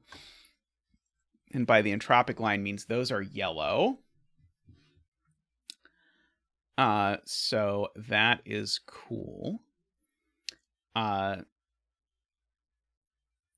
this just is a 7, 8, or 9. This is only a 7 or a 9. I'm just looking for where in middle-ish places can I put this. This can only be 4 or 6. Okay, I don't know what to do with you. This just is... No, sorry, I was going to say this is... I was reading that backwards.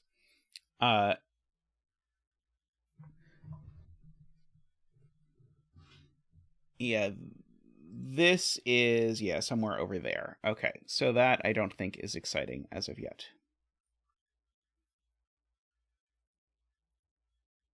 Oh, no, this is exciting. For this cell specifically, Isabella points out. This cell can only be a 2. This is the best use of clues that go outside the grid I have seen. And I have seen a lot of them, but this is definitely the best clues go outside the grid puzzle for my tastes. So this yellow goes in one of these 3 cells. It can only be a 2, is Isabella's point. So that's a 2, and that's a 1. So that's a 1 just by that. So therefore that's blue. So this is a 2 or a 3. Those are 2 or 3. I don't think that matters a lot. Let's see. Okay, so this is a yellow-blue pair. Can I do anything with the fact that it's a yellow-blue pair? I don't think so. Oh, smart spot from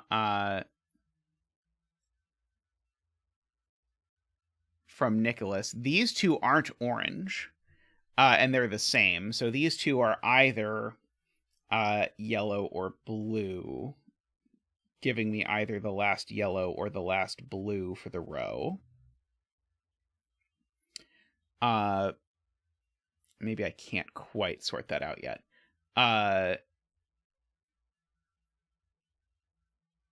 Oh, yes, right. This not only is this blue, we know what number it is, but I don't think filling in a number here is going to... I think filling in a number here is going to make this more confusing when I go to scan it, so I'm only going to fill in colors for the outside.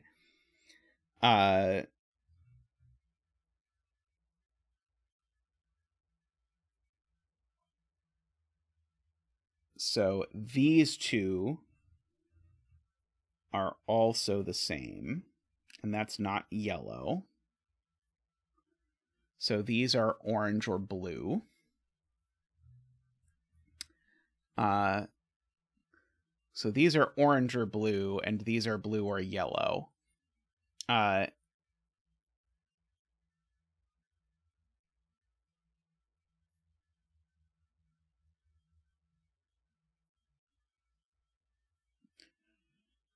Let's see.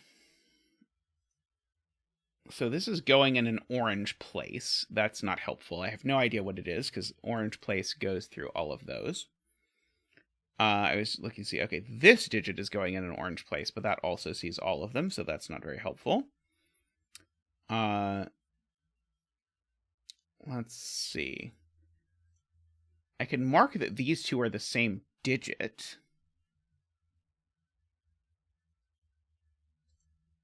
Oh!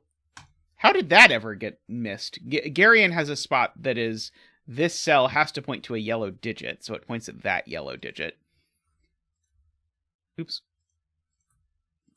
The only yellow digit this can point out is that one, so this is a 9. So one of these 2 is a 9. These are a 7, 8. If this is a 7 or 8, that's telling me that one of these 2 is blue, but if one of them is blue, they're both blue. That's gorgeous. So these are always blue. And so now these 2 are not orange or blue, so they're yellow. And so these 2 are orange. And so now in this row, I've got all my yellows. And all my oranges. So these are both blue. And now in this row, I've got, and box, I've got all my blues. Oh, but I don't quite have all of the everything yet. But getting closer.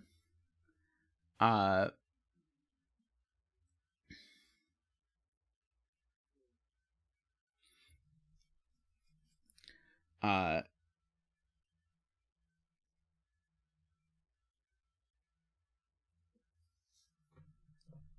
hmm.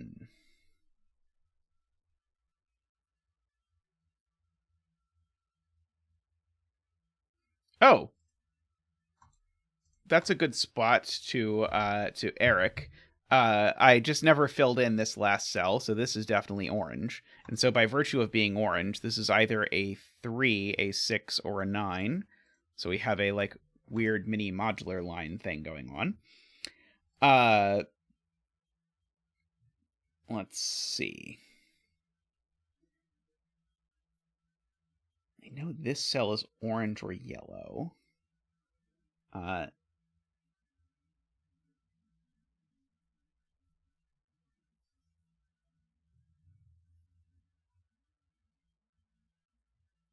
Right. There's already 3 oranges in the row, so it's not orange.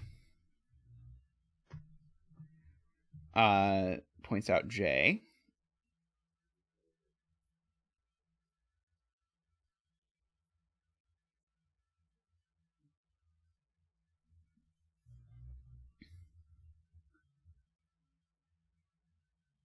Right. These 3 oranges in row 9 tell me that neither of these is orange, FJam points out, and so this is always orange. So we're talking about where this thing is in an orange place. So it could be a blue if it's there, or it could be a whatever this is if it's there.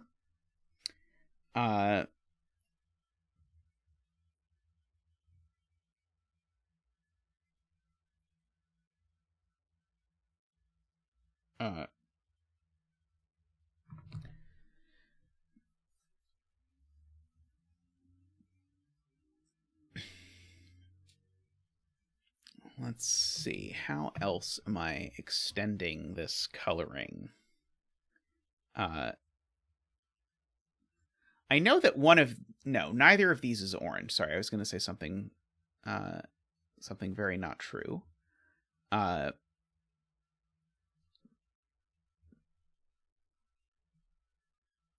These are a 2-3 pair.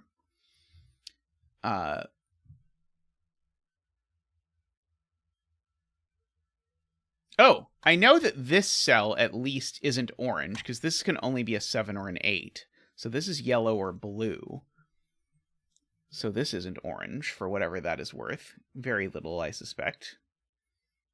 So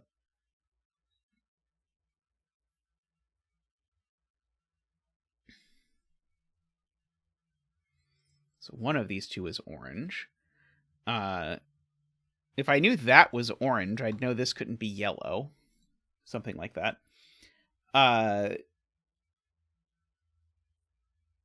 Don't think I said the right combination, but I think I said the right spirit of these things. See, this row still needs a yellow and an orange. So these cells are both yellow or orange. I don't know that I really want to mark that. In the same way that these are a yellow-blue pair, but I don't really want to mark that either. Yeah,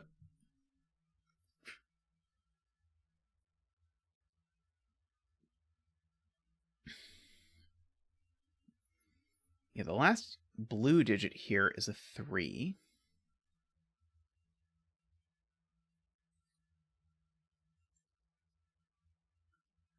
Let's see, Jay is pencil marking that this is 8 or 9, because it's not 7, because that's orange. That's true.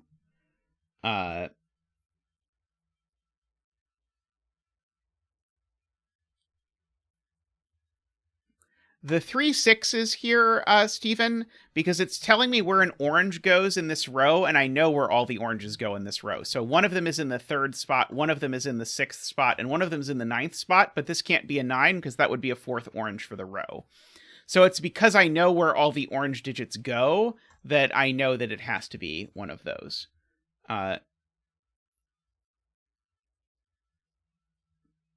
So here's, I guess, a small point. One of these two is 7, so this isn't. So this is only an 8 or a 9. As I said, it was a very small point. This is not a 9, so this is a 7 or an 8, for whatever that is worth. Again, almost nothing. This isn't a 9. Oh, interesting. Okay, this isn't a 9 because one of these is a 9, and so therefore this is a 9, for whatever that is worth. And that being a 9 makes that an 8.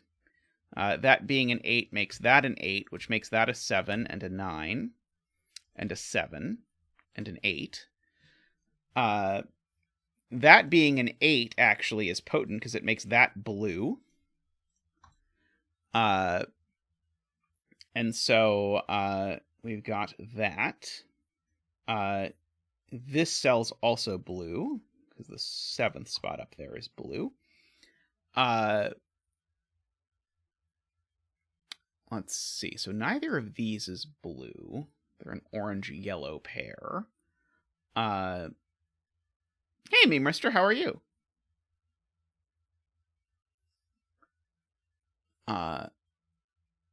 That 8 looks up and makes that a 7, which makes that an 8. These are a 7-9 pair.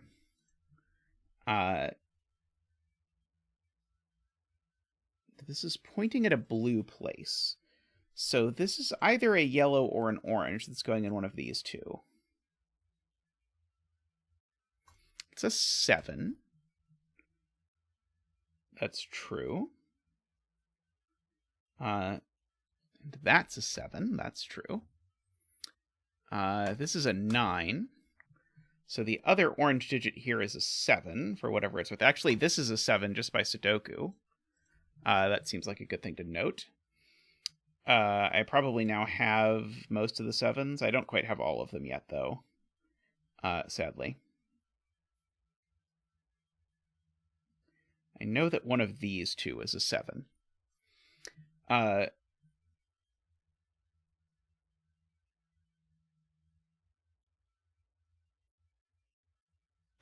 Yes. This being an 8 tells me that the 8th cell is blue, Jay Dyer points out. I agree. So this is blue.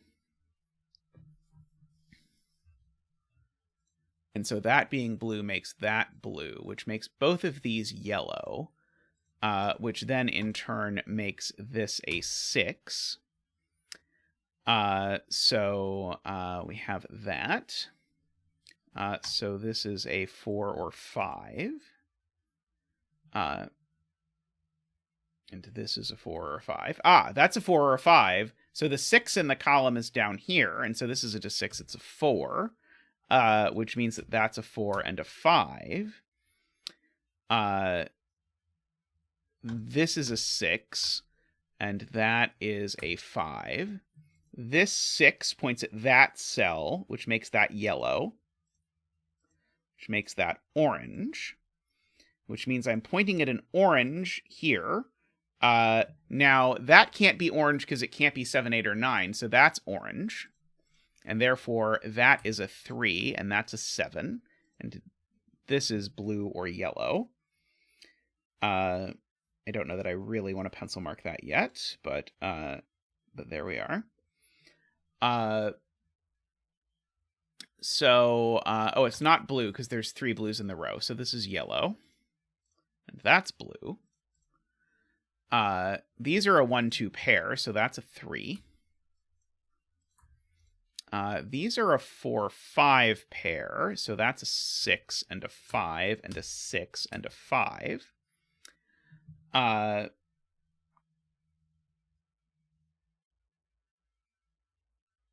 This is an 8, FGM points out, because it sees a 7 and a 9.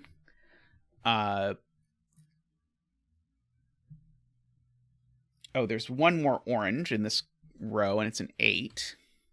And so that makes this blue, which makes this blue. No, that's not how that works. That doesn't make that blue. Zeta, stop! No! These two are the same color, but I don't think I know what that color is yet. I know it's not blue. I mean, I guess the fact that I know it's not blue tells me that this can't be a 1, and it can't be a 3 either. So in fact, actually, I do know this is a 2. And so that's a 1 and a 2. And the fact that this is a 2 does make this orange, which makes that orange, which makes this yellow. So one of these is an orange 9. The other two are a 1-3 pair.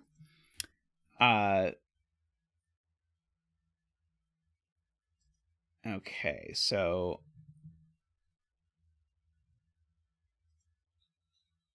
this is telling me where an orange is. So this can't itself be orange. This is either yellow or blue. Oh,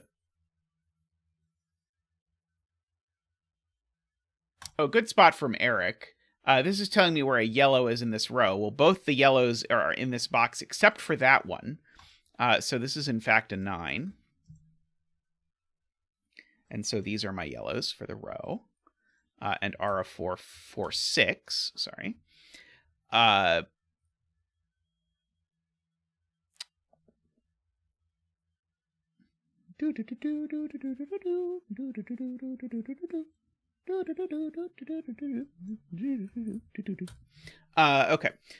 So we've got those over down there. So I don't know. I think that this isn't a 5. I do know it's not an 8.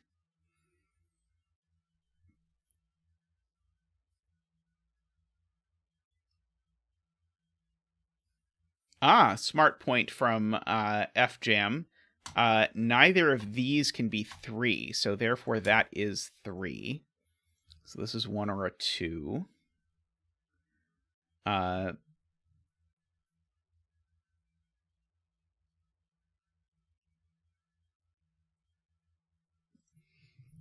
This cell super isn't orange.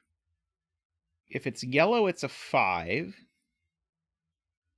I don't think I see how to quite do that, Eric. Yeah, 6 in yellow only goes here. Points out FJam again. So this is a 4 or a 5 again. Apparently it's not a 5, so it's a 4. Making that a 5 and a 4 up there.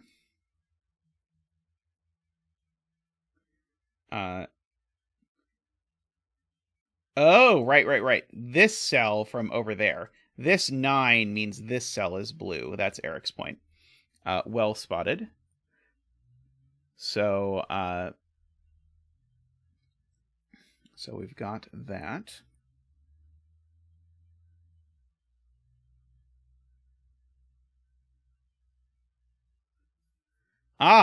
Very good spot from Philippe. This cell sees every blue. It sees 1, 2, and 3, and it sees every orange just in the column, so it's yellow. But then it actually basically is just a naked single 4, if you want to think about it that way. So we have that. So probably that's a 5 is what we're saying. This can only be a 1 or a 3.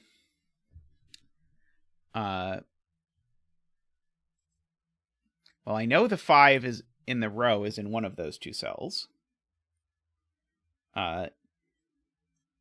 So these cells certainly see every yellow. So these cells are orange or blue. But I don't think I know much about it beyond that. Yeah, this can't be yellow either. So it's either blue or it's an orange 7. The only thing this can be if it's orange is a 7. But I annoyingly have this sort of like pencil marked ghosted 7s over these two.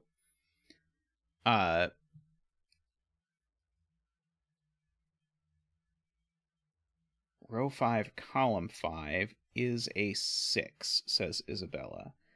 Let's see. It's not 7, 8, or 9.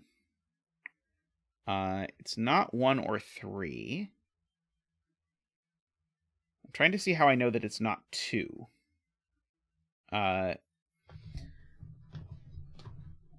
So I'm at least willing to grant 2 or 6.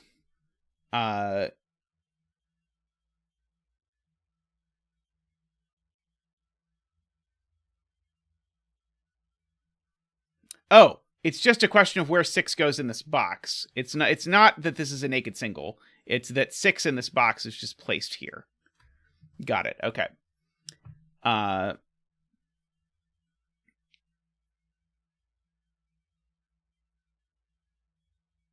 So these are another one of each. The orange one is a 9. It goes in one of these two. The yellow one is a 5. It goes in one of these two. And the blue one is a 1 or a 2, and it goes in one of these two. So this cell can't be blue because it's a 1 or a 2, and it sees the 1 or the 2. It sees every yellow. This cell is always orange. And as soon as it's orange, this is the 9. And so these are a blue 1, 2, and a yellow 5.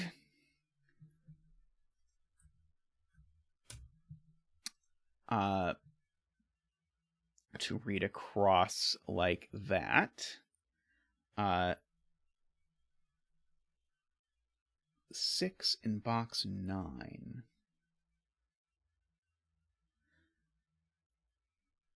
Then 6 in row 9. So one of these two is a 6. Do I know it's not that one somehow? If this were a 6, that would be high. Do I know this cell isn't high somehow? I don't think so.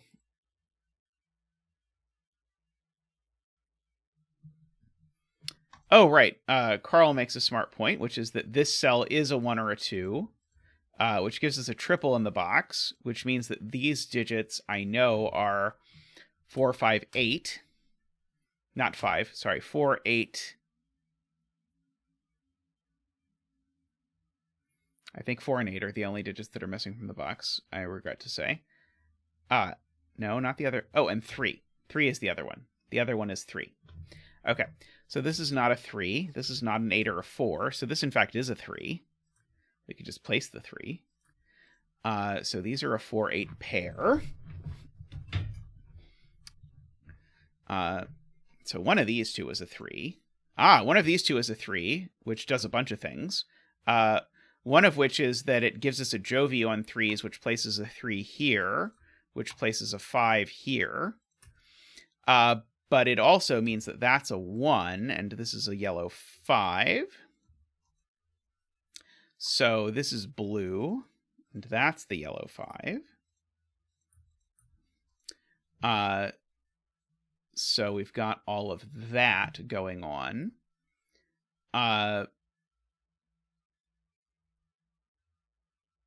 So this is a 1 or a 2, actually. It's not a 3, and so therefore that's the blue 3. So that's the blue 2 going into there.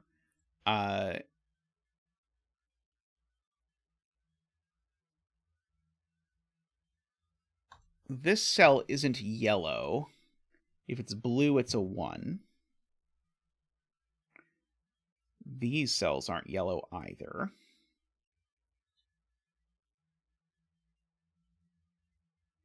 I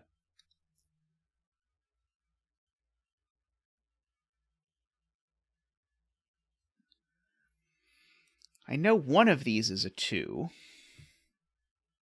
Oh, excellent. Glad to hear that, Kurabon. Coffee is one of life's nicest little treats.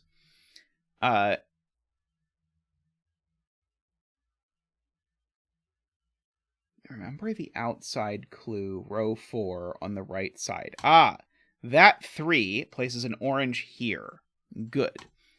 Welcome back, Tall Cat. So this is a 9 because it sees the 7 and the 8. Excellent. So that 9 makes that a 7 and a 9, which makes this the 7. Makes this a 1, which has made that a 2 and a 1 and a 2 and a 1 and a 2.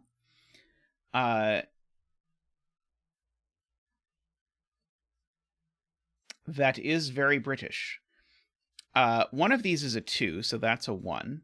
The other of these that's not a 2 is an 8, so these are a 2 and an 8.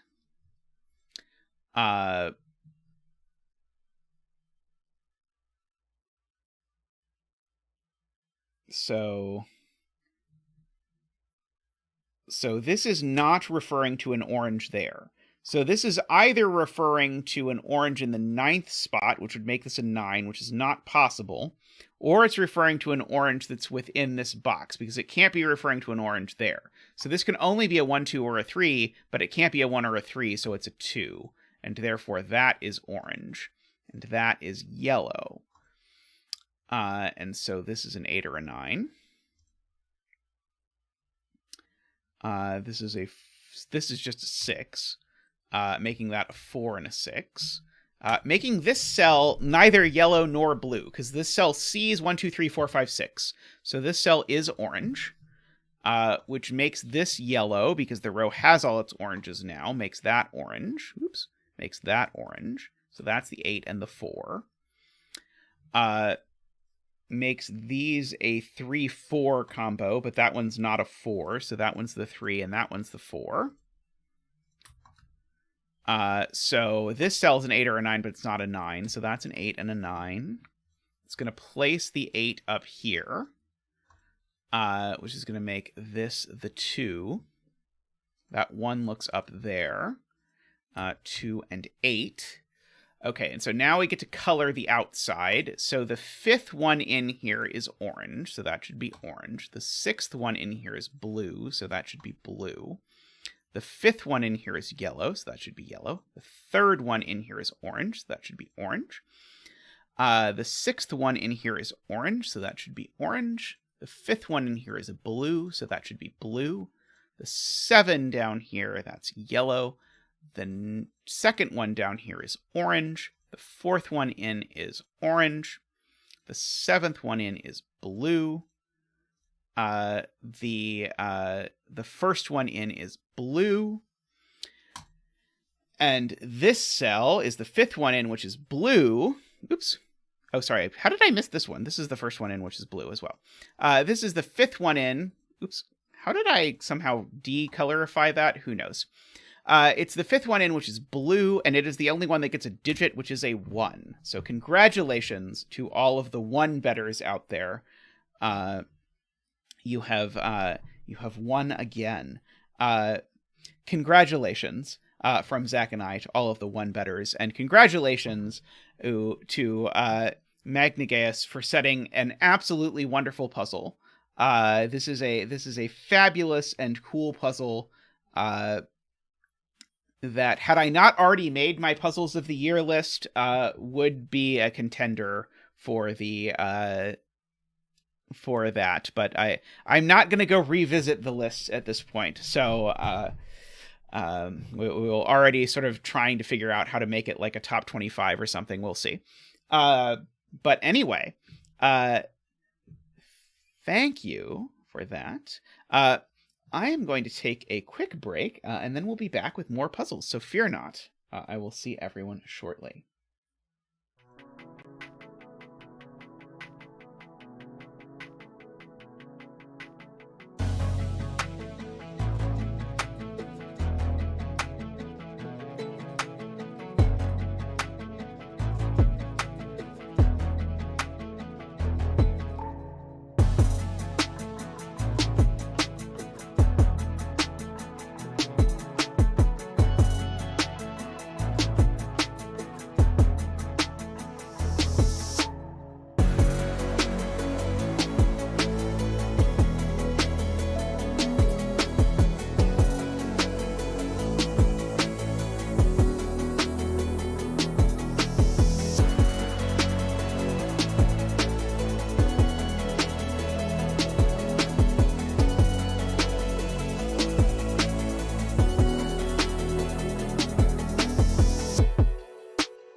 Alrighty, welcome back. Continuing on with debuts for the channel, I believe, we have this puzzle Zen-Ten by EPH. So here we have normal Sudoku rules. Cells in a cage have to add to the appropriate number, so these add to 10, these add to 15. And then the red lines are very interesting because the red lines are anti-palindromes, and so the digits that are opposite on the palindrome have to add together to be 10, which I think means the center of every one of these palindromes has to be a 5, right? I don't see any way I don't see any way we're getting around to making all of these 5. And for that matter, we might as well make this a 5 just to complete it. So we will bring in Zach for the 5 dance. Woo, woo, woo, boop, woo, boop, boop, boop, da da da. Thank you, Zach. Thank you. Much appreciated. So that does mean that these 10 cages have 1s in them, because the only 3-cell 10 cage that doesn't have a 1 in it is a 2, 3, 5. So we know that those are 1s. We have to keep in mind that this could be a 5, 5, except that we have all the 5s. Let's see. So, and it's not 1, 4, 5. So it's either 1, 2, 7 or 1, 3, 6 for whatever it's worth. It's funny. These are all X's. Basically. I might or might not be coloring X's. We will see in a moment.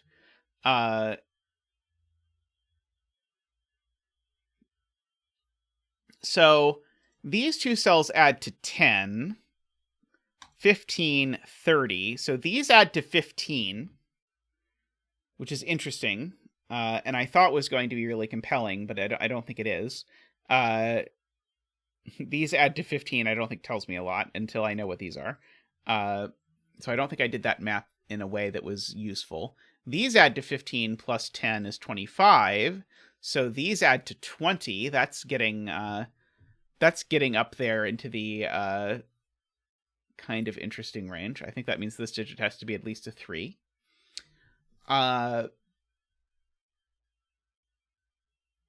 Hey, Eric. Glad to have the setter in the house. We have put a lot of 5s in the grid so far. That is our grand accomplishment. So these cells add to. So I know there's not a 9 here. Is that what's going to be interesting? So maybe I need to think about what's going to happen here. So if this is 1, 2, 7, then this is going to be 4, 6. And if this is 1, 3, 6, then this is going to be 2, 8. So I think I use all of my. I think either way, I use all of my low digits, right? The tree, that's right, we do need a tree. If the setter has a recommended tree, I will take their recommendation. Otherwise, I think I will stick a tree there. Oh, that's right. I can put row and column numbers back, actually, now that we do this. Now that we're no longer in weird zones. But yeah, that's what I was looking at. Okay, so if this is 1, 2, 6, 1, 2, 7, then these would be 4, 6. Otherwise, these are 1, 3, 6, and then these would be 2, 8. So what's actually true is these are always even. And so, and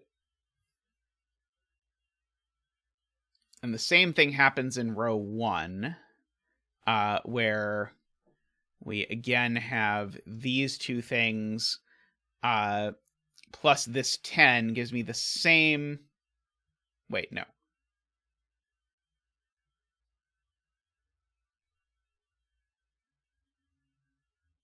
Right. These are either 2, 4 or 6, 8. Same thing.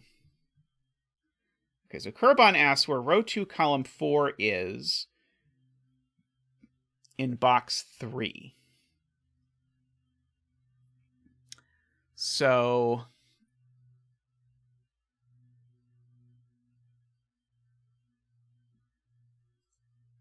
whatever this digit is, the point is this digit can't appear up here at all. So this digit is in one of these 2 cells over there. And so then where does this digit go in this box now?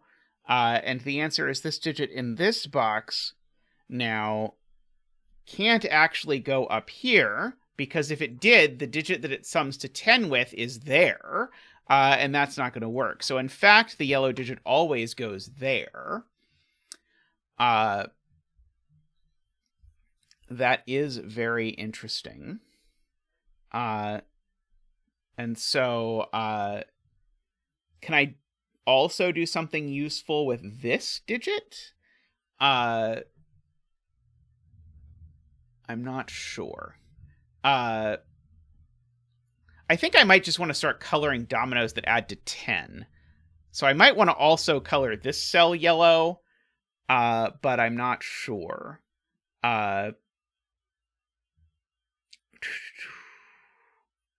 Tricky. Because I kind of want to just sort of say this cell's also yellow. I mean, what I can do to make this a little bit better is make this yellow circle, so that's yellow circle, and this is yellow X. That makes it a little bit better.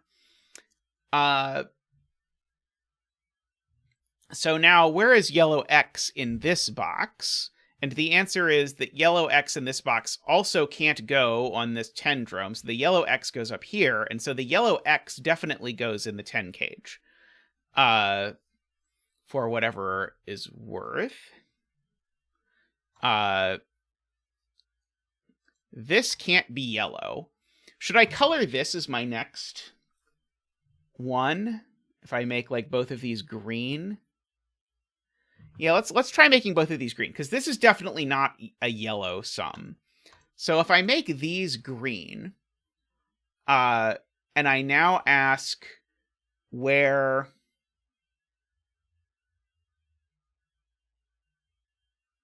Oh, maybe that doesn't quite get me as far as I had hoped.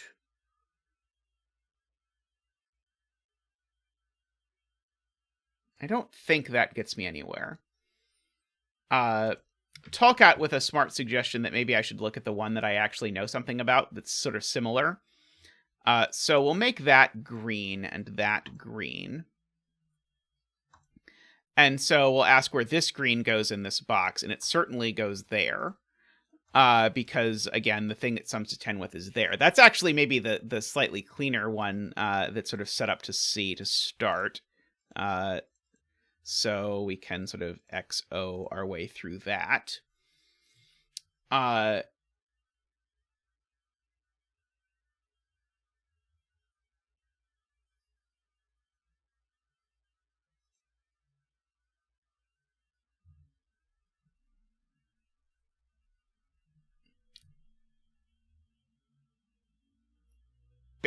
this sees both yellow X and yellow circle. It can't be yellow.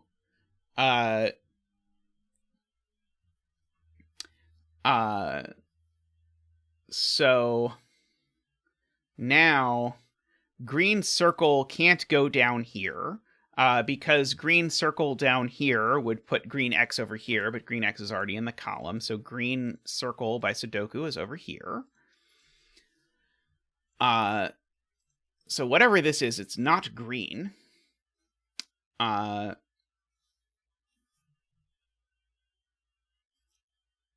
So these two are a none green, none yellow color. So maybe try making these blue. And so these two are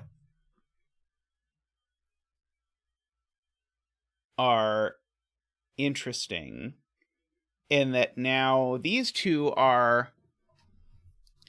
So what are the sums to 10 in this on this whole line? One of them has to be yellow, and the other has to be the as of yet unnamed color, because we have not yet, or because they can't be blue and they can't be green. So these are a yellow-red pair, and that's where all the yellows and reds go in this box. And so this cell is not yellow, and it's not green. So this cell is either blue or red, as the case may be.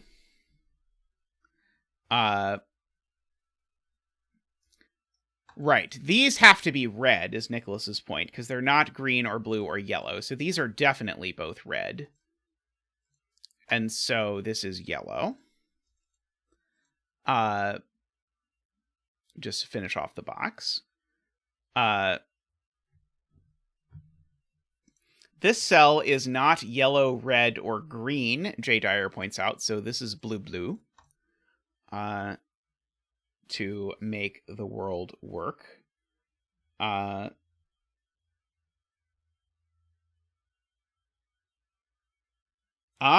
so where does blue go? Where does the other blue go in column 7? It can't be here, because then that this would be a blue line, but both of them see that. So that's always blue, and that's blue.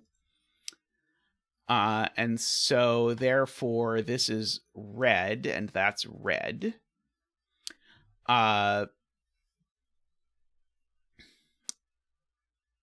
see. Do I want to try and subcolor my reds? I probably should be subcoloring at least the blues. For that purpose. And so one of these is blue. Do I know which one it is yet? It's not those. I don't think I know where it is yet. I don't think I've quite made it into this box yet. Let's see. Smart point from Carl. I know what this is. They're just both green. Because there's just nothing else it could be.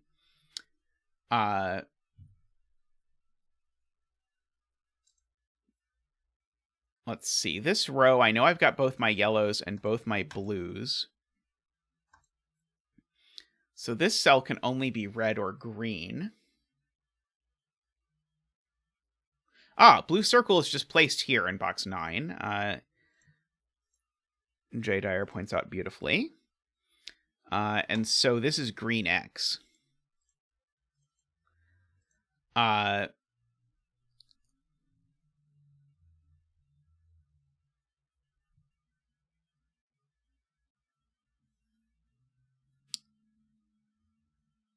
So these are not yellow. Do I know if these are red or blue? I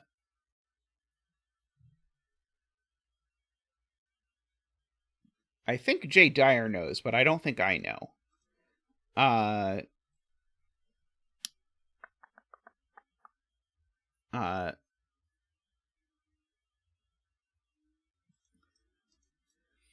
Do I know something about this? Well, I know it's not blue. How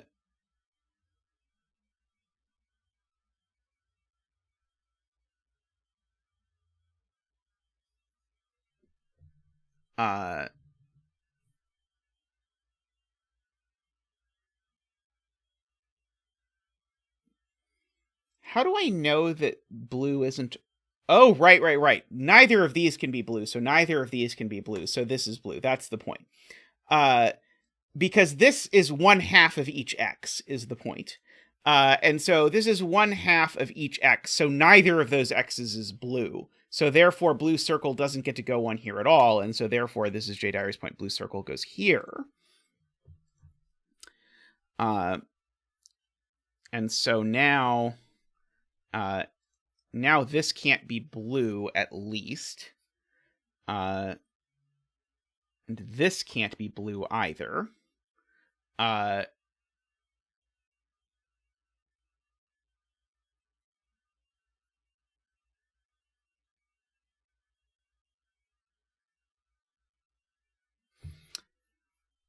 Okay, whatever this is, be it red or yellow, I don't actually know whether this is red or yellow. But it means that that is ruled entirely off of this thing. So one of red and yellow is ruled entirely off of this, this whole thing.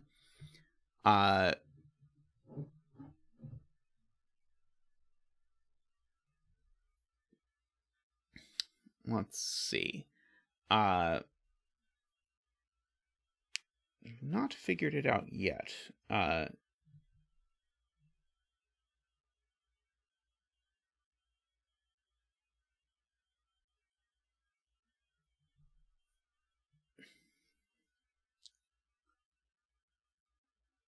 Okay, that's a smart point from Tall Cat. Well spotted to Tall Cat. Both blues go in these cells, but 2 of these cells add to 10, but the 2 blues add to 10, so therefore these are the 2 blues. That is beautifully stated to Tall Cat. So that's the X, and that's the O.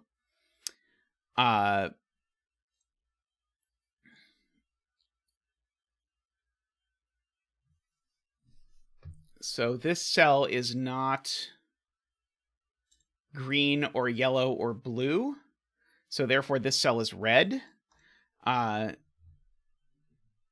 So we get that. So one of these 2 is red.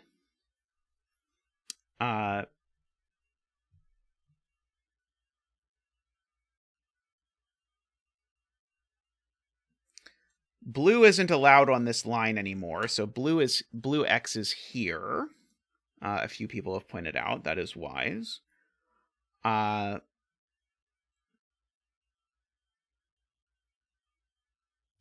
see. So blue X is in this cage for whatever that is worth. These 2 can't be red anymore. So these are neither red nor blue. So these are either yellow or green. Oh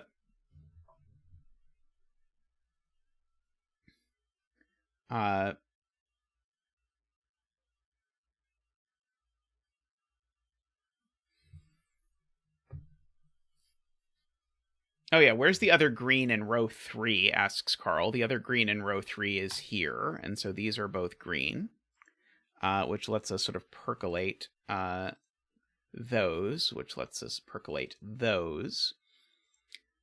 So the green X's... the green X is definitely in one of these 2 cells, just by Sudoku, so these are green.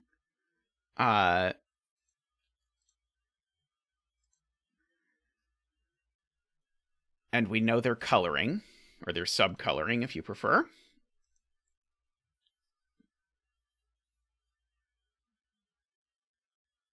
So I have 2 yellows and 2 reds to put into this row.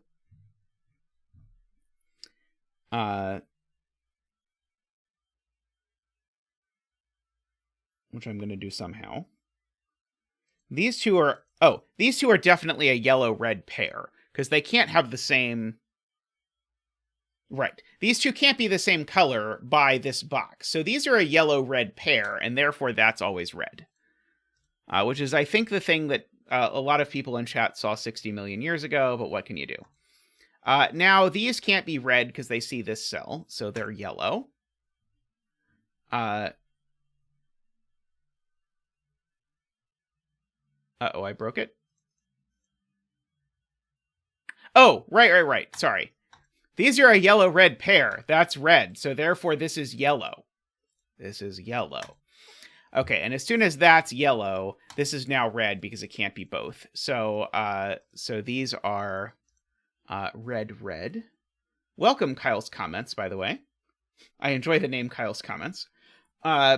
So, therefore, these are yellow. This is red. This isn't yellow anymore. I could just delete its color. So therefore this is the yellow. This is the other yellow. This is the yellow circle. Oops. Therefore this is red.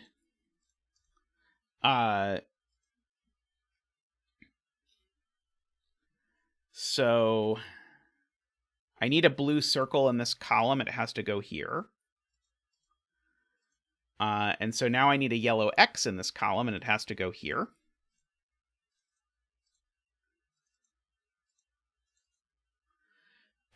This X, by the way, this yellow has seen that these are now red. And so these are now yellow. That yellow circle sees down that this is an X and this is a circle. Oh no, I was going to say something that's already done. So we've got all of that. So none of these are yellow, so therefore this is yellow. Just by looking at it, these all see too many yellows. And so therefore this cell is yellow. So this is a yellow X. It does feel oddly like what I've been setting lately. One of these is the green circle, and it's not that one. So this is the green circle. Oops, that's the green circle. So this is red, I believe. So yeah, we should probably start subcoloring the reds at some point. Who's excited for that? I bet someone's excited.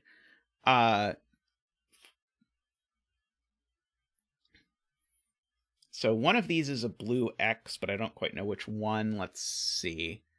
The blue X in the center, the blue X is this one, because blue circle is placed on it. So we could know that. And this one's not red because it sees two reds in the row. So this one is red, and therefore this one is green. So we've got all of that sort of filled in. Let's see. In this row, I need a red and a blue X. The blue X goes here. And so therefore this is a red. And if that's a red, then this has got to be a green X. And so if that's a green X, this is a green O, and that's a green X. It goes without saying, this is lovely, I hope. This is a blue X. Just for the box. This row is missing a red, so that's a red. Oops. This is a green... This is a green O.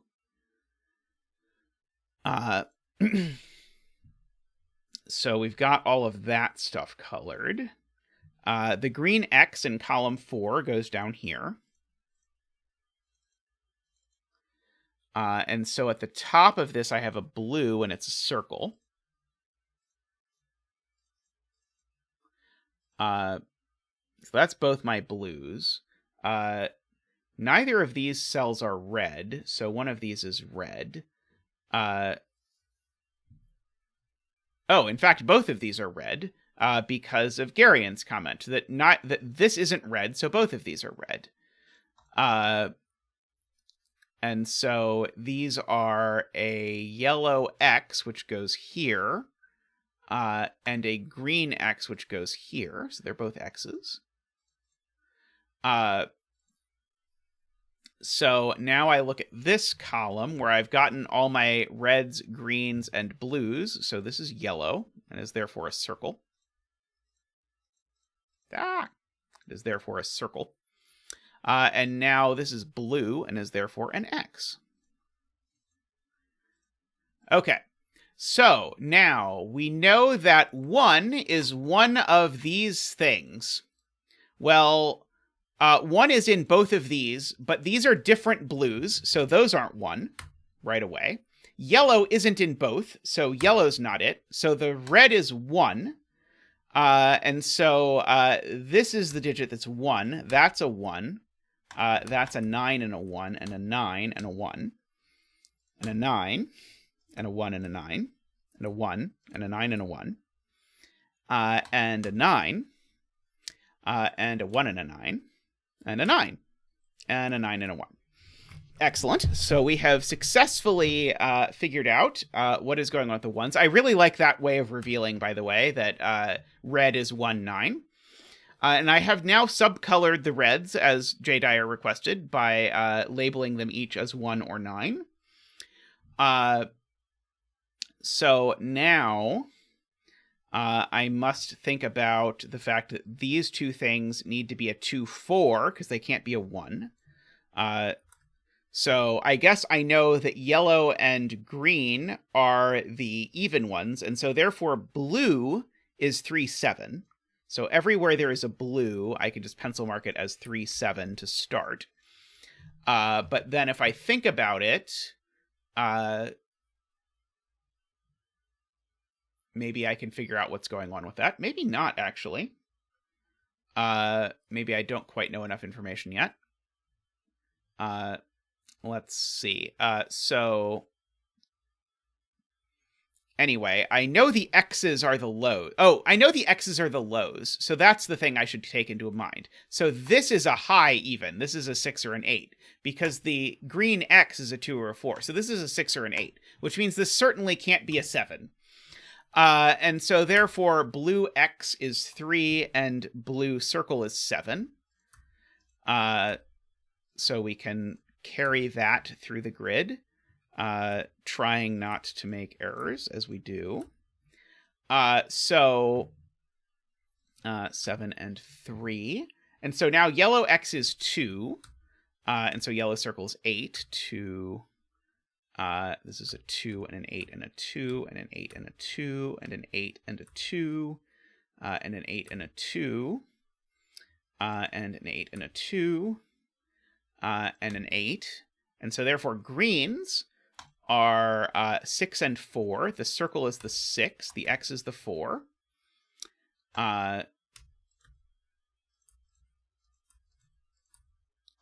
4, 6, 4, 6, 4, 6, 4, 4, 6. Oh, I didn't actually carry my coloring into here like that. So that is a 2 and an 8 I can figure out. Okay, and so now we have to find the coloring of the bedding tree to reveal to everyone in suspense what is happening. So this is yellow. Oh, we did this not the intended way? That's cool. So this is an 8. So the bedding tree is an 8. So congratulations from Zach and I to all of the 8 betters out there.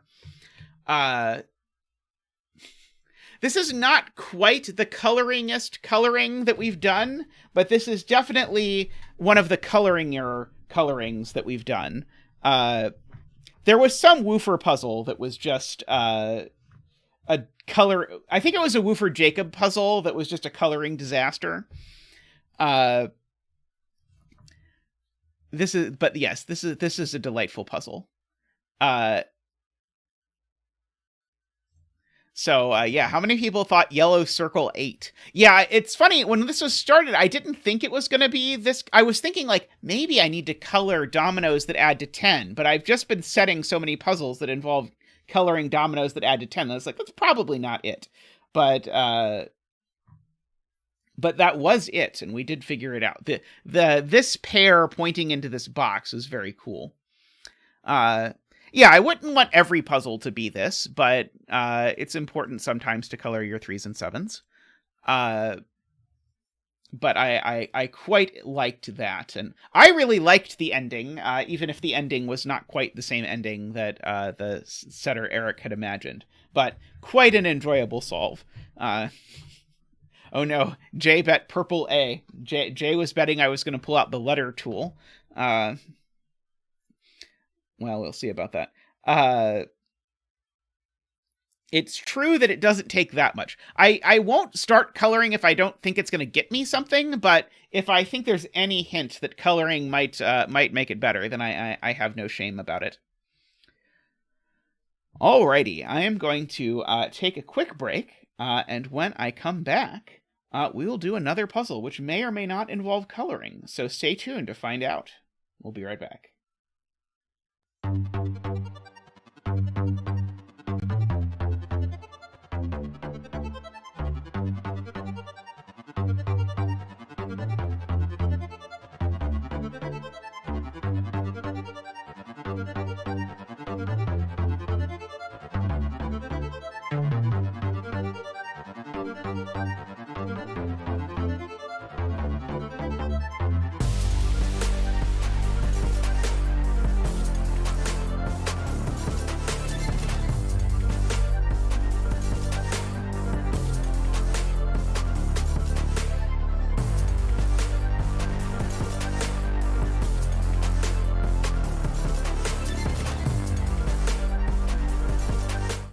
Alrighty, let's continue with our channel debuts theme.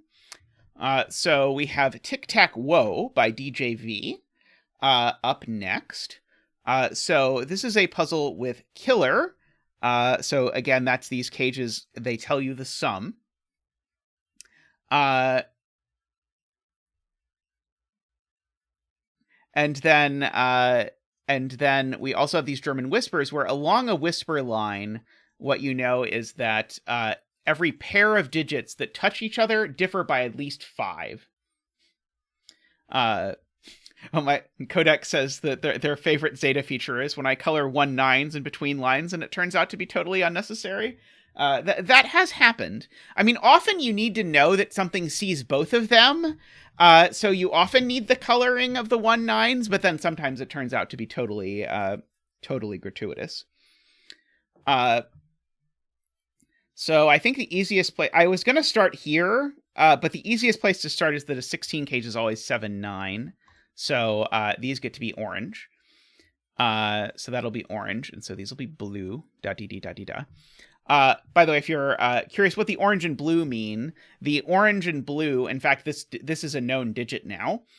The orange is for 6, 7, 8, 9 digits, and the blue is for 1, 2, 3, 4 digits. So this digit now must be an 8, because it's got to be high by the whisper line. It's at least 5 more than a low digit, and any digit that's at least 5 more than a low digit, even if you're 5 more than 1, you're at least 6.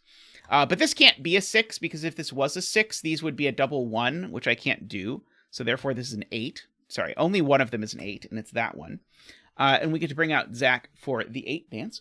Woo! Ba-doop-ba-doop. Woo! Ba-doop-ba-doop. Ba-da-ba-doop. Woo! Ba-doop-ba-doop.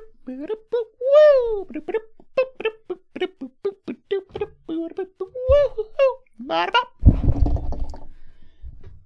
Thank you, Zach. Thank you. Much appreciated. And so I know that a digit that adds to 11 with 8 by algebra must be blue. Now,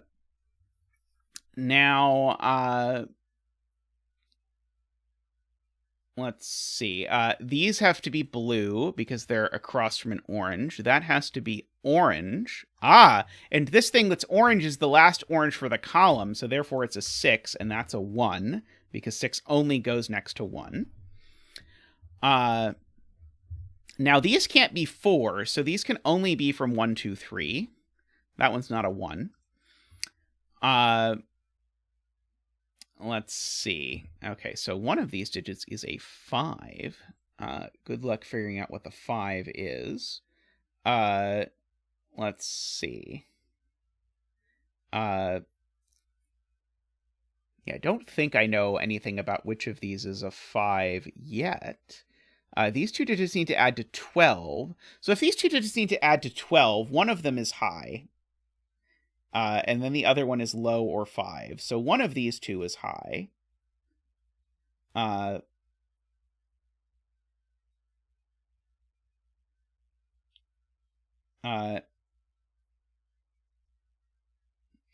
Oh, right. By virtue of being at the center of an X, you can only be 1 or 9, because only 1 and 9 are 5 away from 4 different digits. And so in particular, this one is 9, and so this one is 1, and so this one is 9. Good spot to Gary in there. And so that gets me some more coloring. So these are blue. Oh, these are orange, and we need a bet tree. Let's see. Let's throw our betting tree down. How about there? That looks betting tree-y to me. So we've got those going on. So my outies here need to sum to what in this column? So these sum to 32. So these two need to add to 13. So maybe that's not quite exciting yet. What about here? These add to 36, so these two need to add to 9. These two need to add to 9. This one's certainly not the high one of those two. So therefore this is high, right, is the point. Because if I'm adding to 9, I always involve... Oh, I guess I could involve a 5, and then the 5 could go here. So maybe I don't actually know that.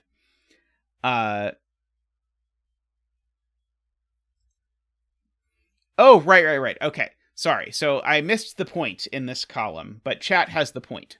Again, these sum to 32, so these two need to add to 13. But this one's not high. This one's at most 5. And so if this one's at most 5, this one is at least 8. And so the only way that works is if this is 5 and this is orange. So we get that. That is nifty. Okay, and so now these cells are blue. So we no longer have to worry about the possibility that they're sneaky bastards. This one sees a 5 in all the blues, so this one's orange. So this is a 6 or a 7.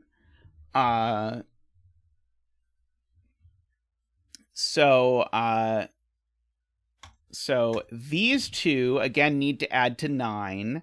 So this needs to be a 5 or higher. 5, 6, 7. Oops. Only this one. 5, 6, 7. In order for that to work. This 10 cage needs to have a 1 in it by our previous work. Any 3-cell 10 cage that doesn't have a 1 has to be 2, 3, 5. So there's a 1 down here. Why have I not colored these? Can someone tell me why I have not colored these? That one's not the 1. This one's not a 5, and it's not blue, so this one's orange. So this is 6, 7, or 8, as you might anticipate. Let's see.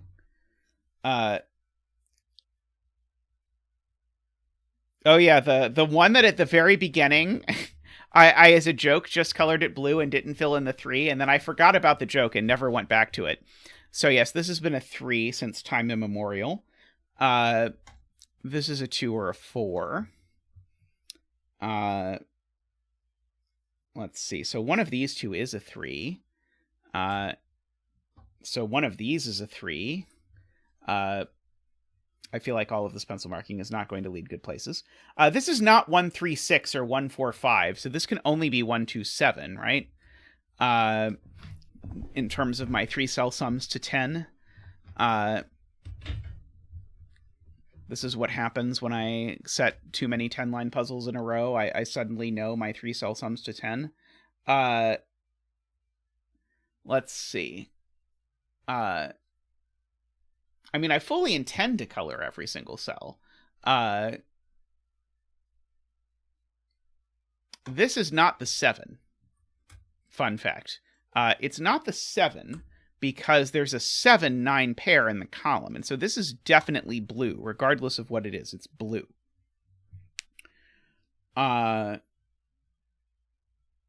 I know one of these is...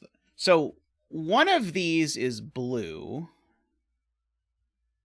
It's the last blue for the box. So these are either orange or 5.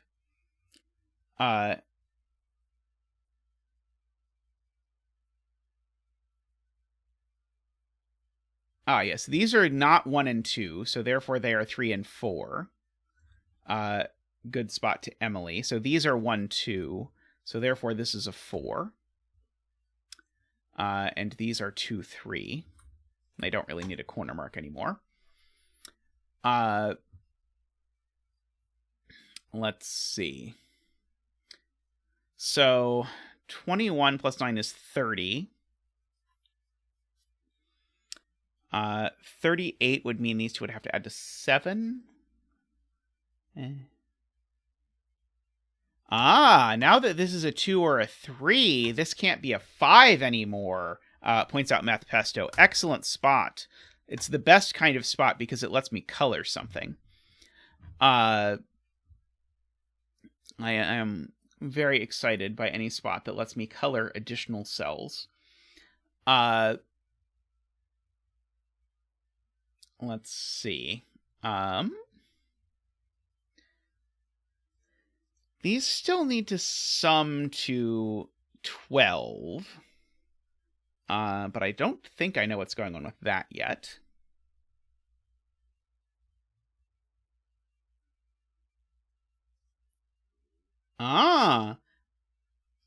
Snazzy point from AFK, and very snazzy setting. One of these two cells is definitely a 5, so this can't be a 5, and it can't be orange, so it's definitely blue. And so this can only be a 2 or a 4.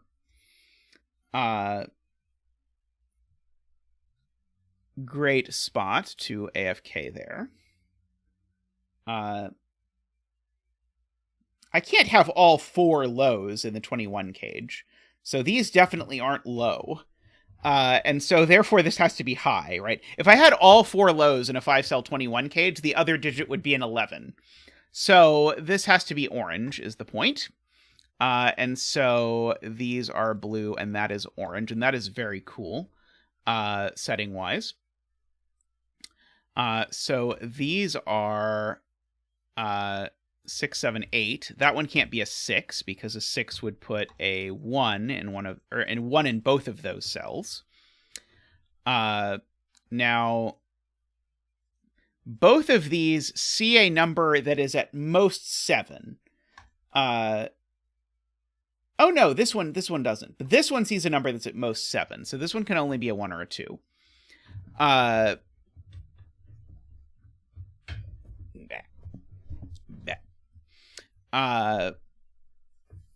Oh, right. Smart point also from AFK. These aren't blue, so where is the 4th blue in row 8? And the answer is the 4th blue is there. So let's now re-examine the sums of the outies in this column. Those sum to 30. If this is 36, then I would need these two to sum to 9. Well, they can't. So therefore, that's an 8.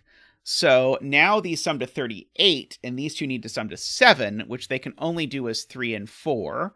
But this can't be a 4 because 4 isn't far enough away. So this is a 3 and that's a 4. That's a 2. 3 isn't 5 away from 7, so this is an 8. So that's not an 8. This is a 1. This is not a 1. This is a 3, which then makes that a 9 because 3 and 7 aren't 5 apart. At least for me, when I started doing German Whisperers puzzles, it was just impossible for me to keep in my head that 7 and 3 aren't 5 apart. That is I feel like that's the only trick to German Whisperers puzzles is that. And the coloring thing. But, mostly remembering that even though they sound 5 apart, 7 and 3 aren't 5 apart. One of these two is a 3 by Sudoku. These are from 5, 6, 7 only. So I get a triple that doesn't really do anything.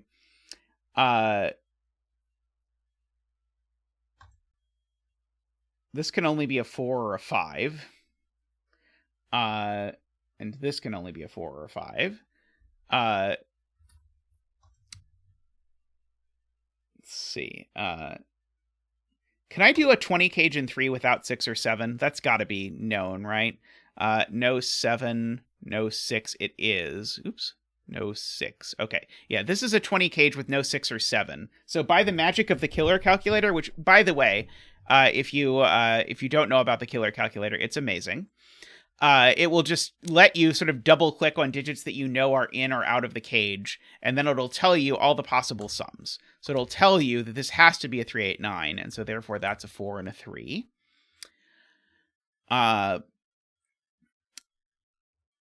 So we get that. And so my 9, therefore, is there. My 18 cage now, my sum to 12 is now not 3, 8. Sorry, it's not 3, 9. It's not 6, 6. And it's not 4, 8. So now this has to be 5, 7 to do this. So these are 5 and 7. So that is 5, and that is a 7. Do I somehow encourage you to eat more while you watch the stream, Isabella? So one of these is a 4, and the other one is an 8. Terrible. So neither of these is 4, so one of these is 4. I at least know that much. This 15 cage can only have one low digit in it. Does that tell me anything? Well, it's not that one. It's not that one. That didn't really help, I'm going to be honest. It can't have both 2 and 3, but that's not immediately helpful, I don't think.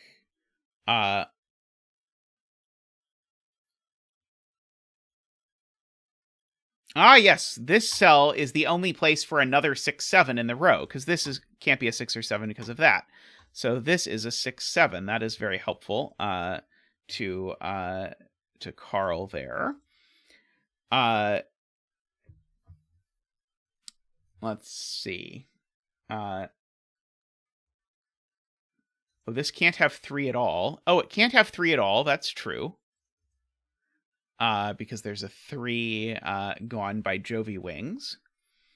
Oh yeah, where's the last blue in row 9? That's a good point. The last blue in row 9 needs to go there.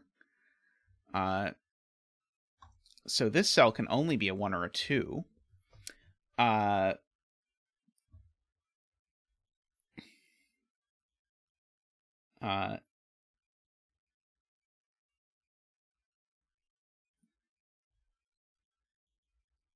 Oh wow, that's really awesome, Jay. That is quite a feature. The Fog of War killer calculator won't accidentally reveal to you what the size of it is.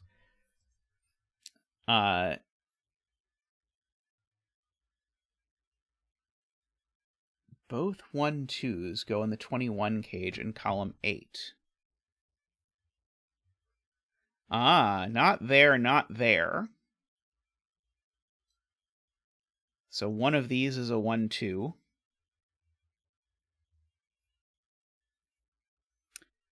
One of these two is a 7. Oh, maybe that one's the 7, actually. I don't know which one is the 7.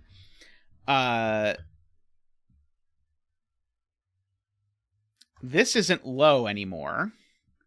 So, because it sees 1, 2, 3, 4. So this is 5, 6, 7, 8, 9, and it's not a 7.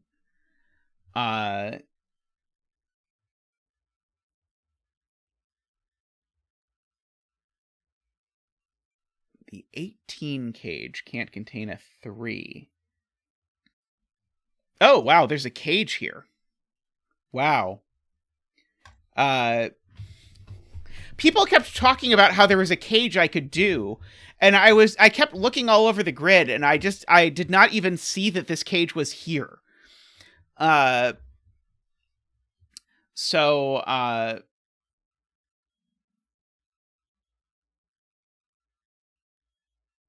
So the point is there's no 3 in here, and so because there's no 3, it must be 1, 2, 4, 5, 6.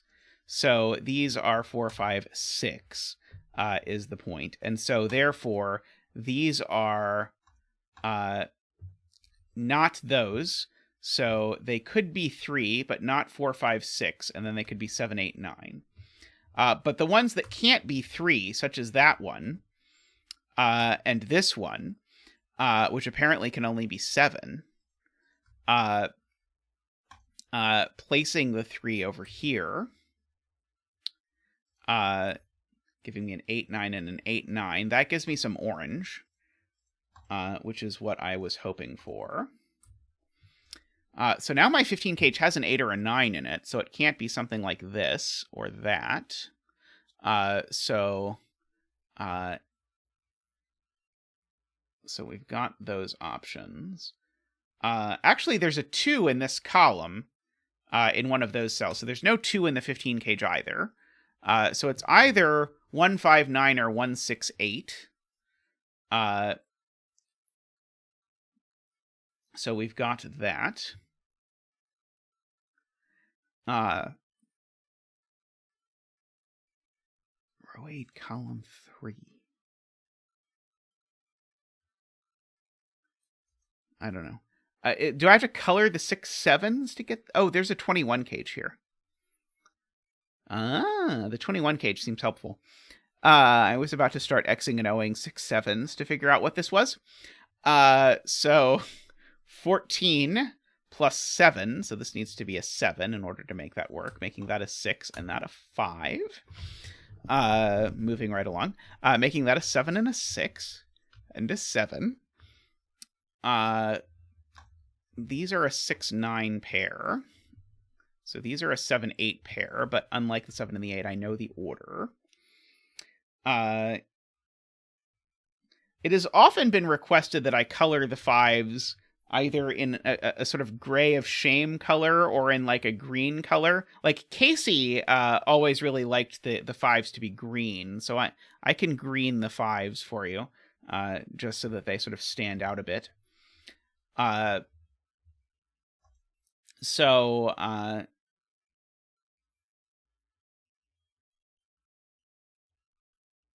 8 in column 1.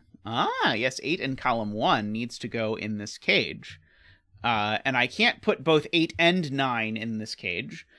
So that needs to be 8, that needs to be a 9, that needs to be a 6. These two need to be a 1 and a 6 in order to make that work. So that is a 9 and a blue and an orange. That was a very good spot. So that's not a 6, and so this is the 6. Now, yeah, I guess I still know that one of these is the thing. Oh, I know what my outies here need to sum to. In the 26, I need 19. So these, wait, no. 26. How are my outies on 16, not 20, not 19? They sum to 16. Oh, they are. I'm just including too many cells. This is not one of the outies. These sum to 16, so I need these to sum to 3. And so therefore that is a 2 and a 3, if I do my math correctly.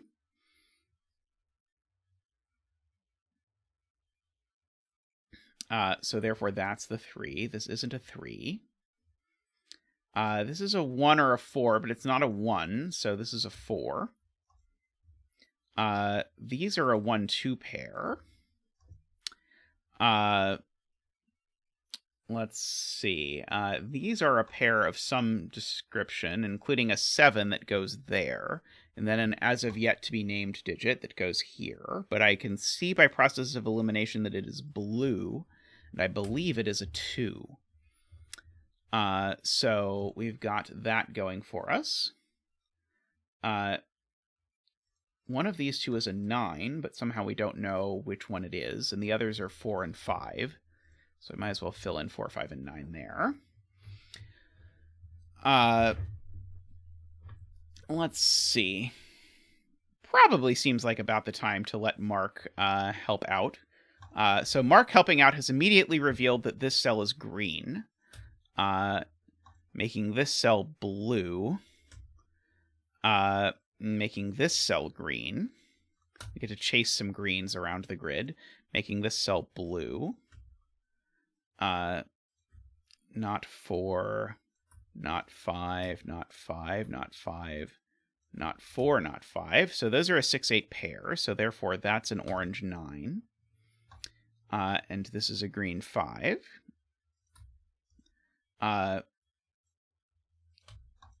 These are not 9. So that's a 4, 6, 8 triple, placing a 3 in the column there. There's probably an easier way to see that.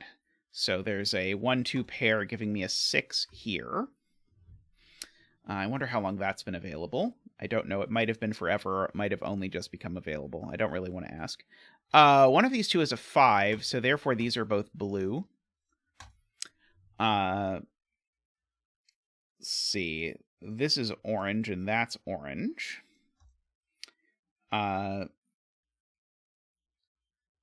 Let's see. Do I have a cage I haven't resolved yet?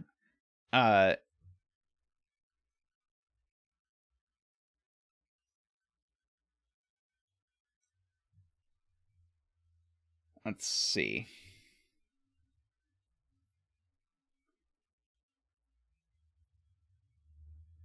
Is there really a 21 cage somewhere that I haven't resolved, or is Nicholas a bit behind figuring out this one?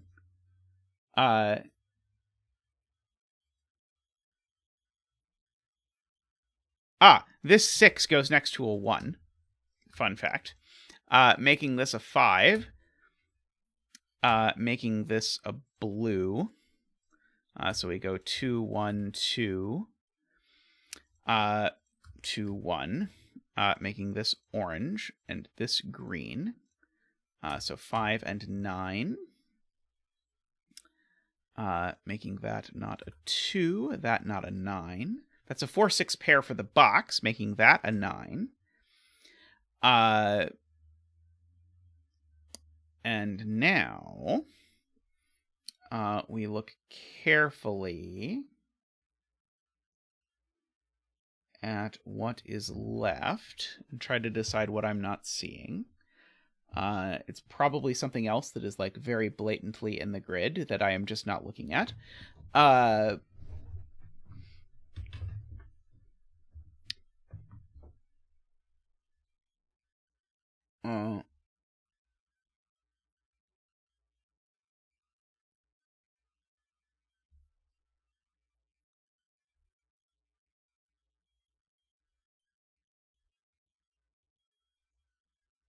Oh, there's another rule. Oh, ha ha ha ha. A final X or O German whisper line, which matches the given designs that will win the tic-tac-toe match for that side must be found and placed by the solver. Very cool. Okay, so we need to place an X or an O in order to win. We can place an O here if we play it right. And we certainly can't place an X here. And we certainly can't place an X here.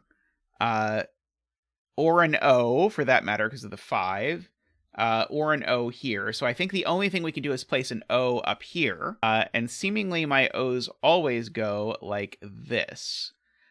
So we get to place the O to win the game for this. So now that is the 6, and that's the 8. And that's very cool. That is a 4. So that's an 8 and a 4 and a 6 and a 1 and a 6. So let's go through those. 4, 6, 1, 6, 4, 8, 4, 1. And then our betting tree is one of the green digits, I can tell, and therefore it is a 5. Excellent, excellent. Very nice puzzle, DJV. I quite enjoyed that. Thank you to chat for reading the last rule that I did not read when I explained the rules of the puzzle.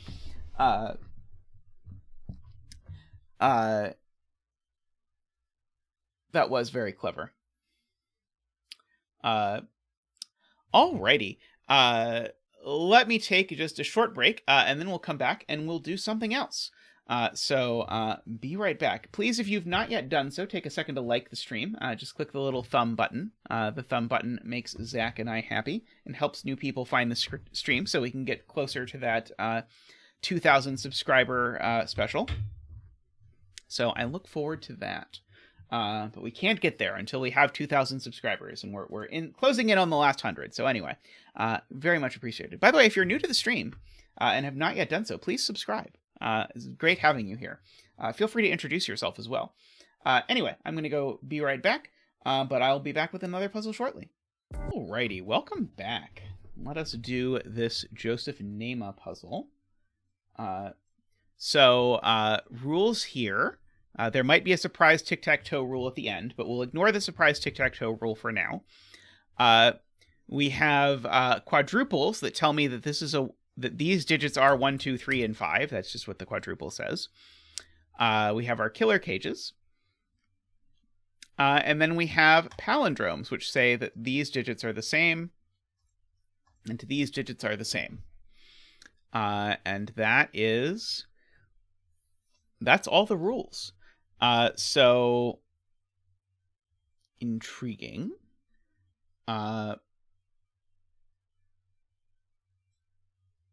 Let's see, this 4-cell 15 cage, that's not super, it's not very large, but there's still some options. So let's see, so these two are, so let me just sort of quick color the pairs of digits that are the same, and note there may be repeats in here, I don't know. But we at least have these. So I know that the yellows are down here somewhere. I don't really know what that's going to do for me. Yeah, what on earth am I supposed to notice here? I feel like I must be supposed to notice something. Like, I know this digit isn't a 7, 8, or 9. Should I be pencil marking that... Oh, no, I don't even know that this digit isn't a 9. I know that neither of these is 7. This quadruple seems very precise, but I have no earthly idea what I'm supposed to do with it. I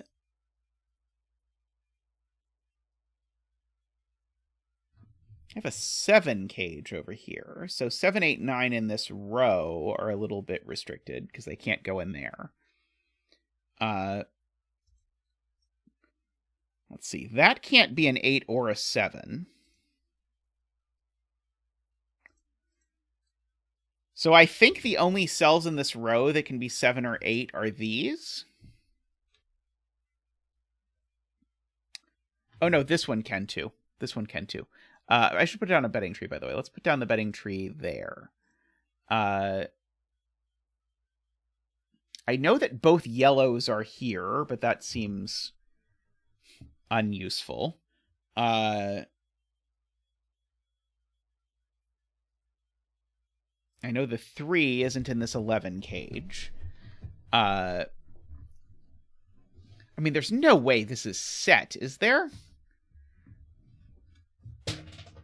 I don't think there is. Oh no, I knocked my pen on the ground. I need that pen.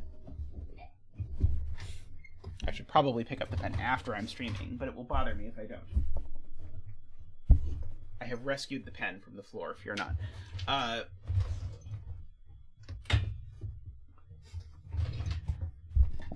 Alrighty. I don't believe so yet, Megalam. Tristan has been working on many projects over the past some amount of time. So maybe I'm supposed to ask, one of 1, 2, 3, and 5 has to be in the 7 cage, because I can't make 7 without at least one of those. And whatever that 1, 2, 3, 7, or 5 is, it's down here. That still doesn't... So it's not in yellow or red at all?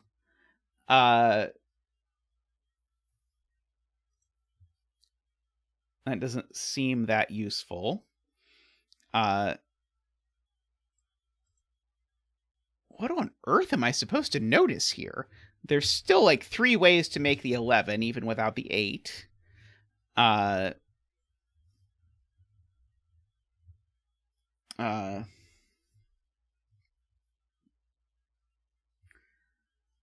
the fact that the 7 and the 9 both need one of these digits seems to me like the most interesting thing that I can find so far. This is only marked as 3 stars. I have absolutely no idea. Like, this might be the longest I've made it into a puzzle without making any meaningful pencil marks in quite a while.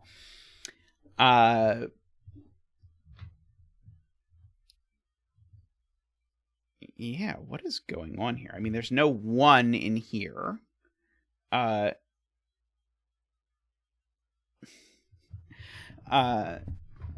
This cage doesn't need a 1 or anything like that. Like, I think there's no digits that are required. I don't think there's any digits that are required there.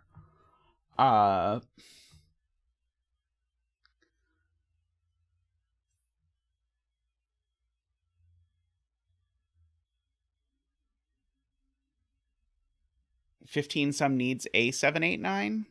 Or just Sudoku logically it does?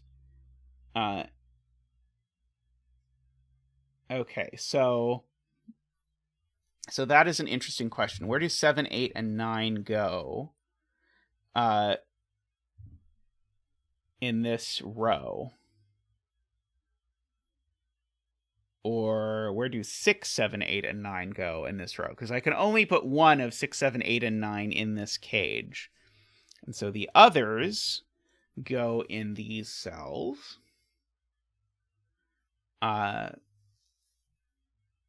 I mean, that sounds like the kind of thing that would be really useful.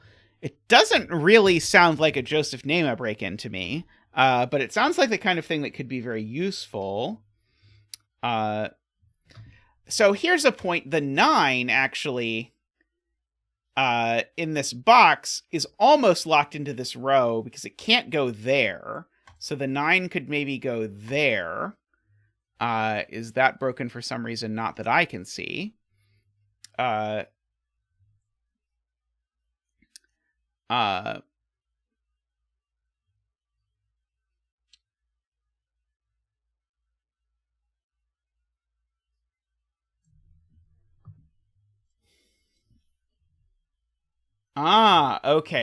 That is cute. Okay, I think that's helpful. So Garion asks, where did these digits go in box 1? And so the question is, how many of them can be from 1, 2, 3, 5? And I think the answer is only one of them can be from 1, 2, 3, 5, right? Because if I use 2 of those, then 3 and 5 only add to 8, and the other would have to be a 10. So therefore, one of these 2 is in the 18 cage, but the other 2 from the 18 cage are definitely there. And so, oops, I keep trying to get this to show me what this thing looks like. And so I need a 1, 2, 3, or 5 in here.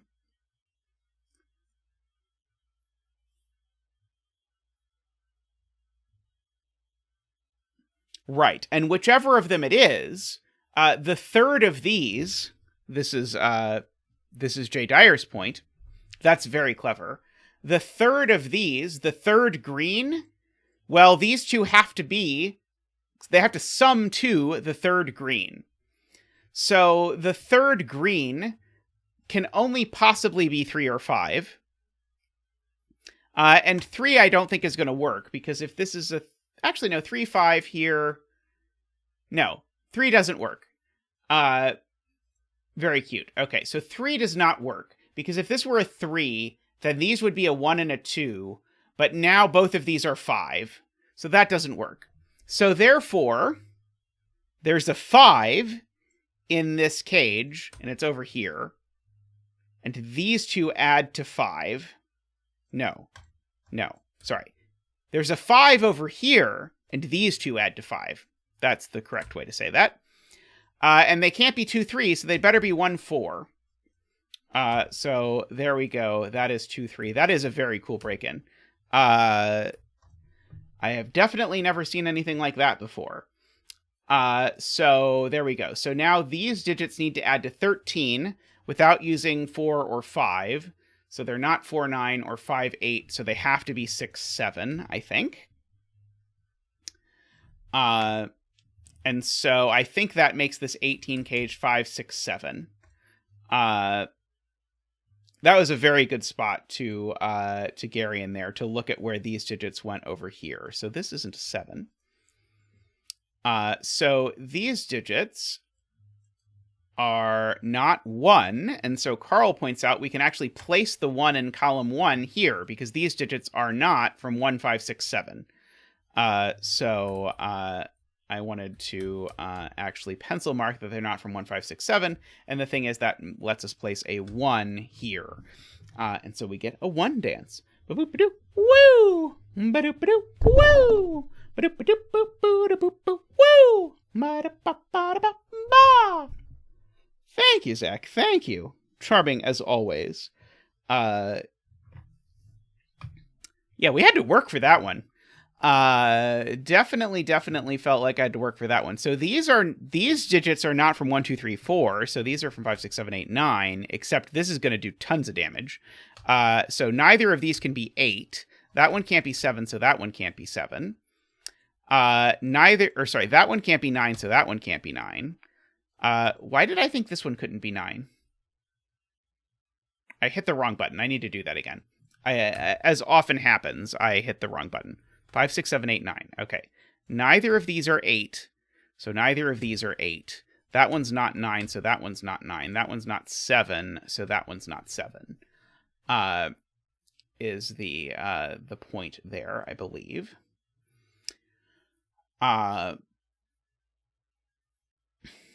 Oh, this just is the 9. This is the only place 9 can go in box 2. Yes, so that is a 9, and that's a 9. Okay, Gary agrees with me that that's what I should be looking at. So this isn't a 9, and that's not a 9. And this isn't a 9, and that's not a 9. So we've got that. This is not an 8, so that's not an 8. So this is only a 2, 3, or 4.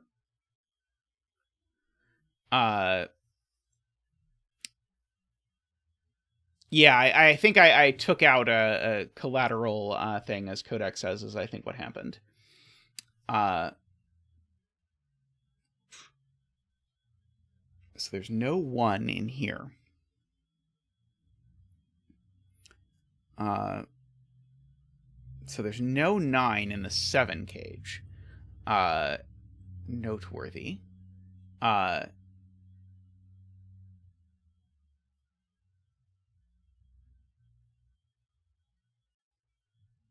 Let's see, 9 in box 5. Not in a 9 cage. Not there. Not there. 9 in box 5 is just placed here. Good spot, Buck. By the way, welcome, Buck.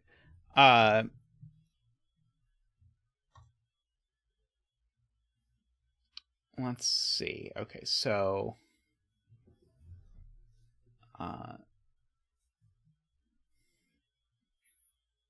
9 in box 4. 9 in box 4 then sneaks over there. So I know there's a 9 in one of these two cells. 9 here would force this to be 1, 2, 3 exactly. That must break for some reason, but I don't see it yet. I don't even need the killer calculator to tell me that, actually.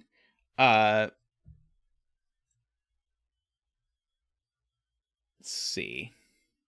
I know one of these two is the 9 for this box.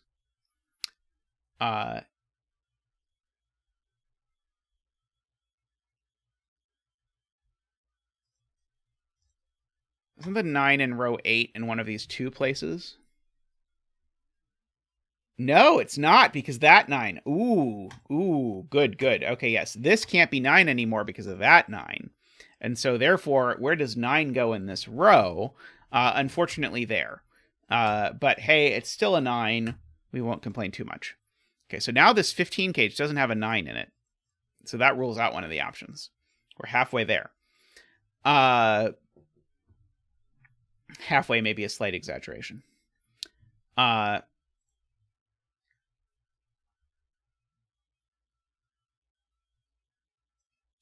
now 9 in box 9. Yeah, I guess this is a similar way to see it. The thing I said at the beginning, 9 in box 9 now is in one of these two cells.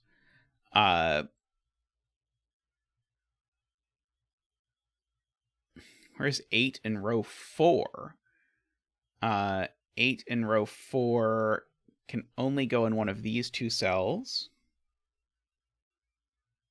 Carl says it can't go there. Why can't it go in row 4, column 6? Oh, because of the 8 in box 2, right? The 8 in box 2 is sort of virtually pencil marked there. So that's not an 8. So therefore that's an 8. So one of these is an 8. All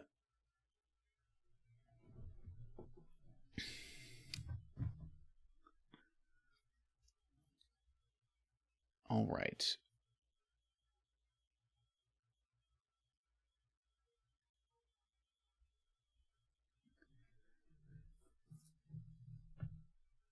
So Screaming Ice Cube's point is these are from 5, 6, 7, 8. And so that gives me a 5, 6, 7, 8 quad together with that cell. So these digits, what are they? They're not 5, 6, 7, 8, or 9. So these are a 1, 2, 3, 4 quad. So that is also from 1, 2, 3, 4.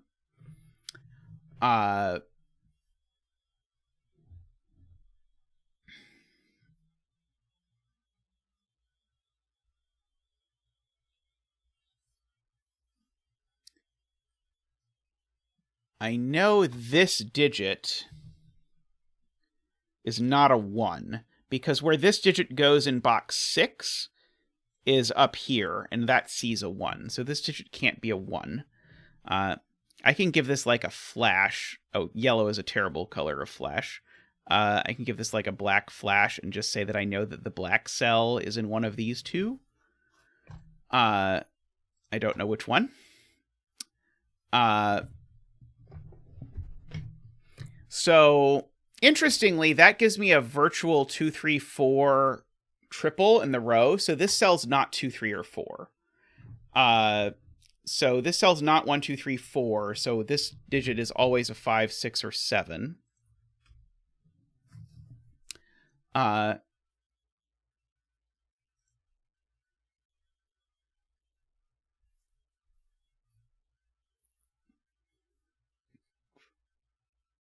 think that's what Isabella was getting at as well. Oh,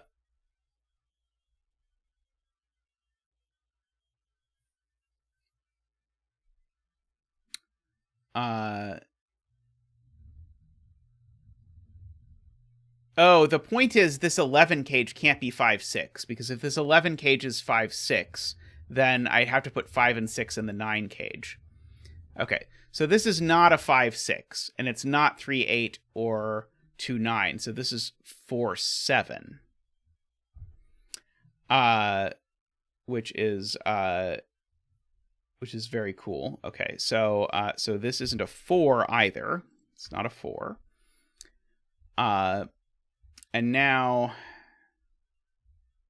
I guess 4 in the row goes in one of these two places. So this isn't a 7. But where does 7 go in this row? 7 in this row now has to go here. So this is now a 2, 7, making that not a 2. In fact, I know the order on the 2, 7. So this isn't a 7 either. That's still not a 7. So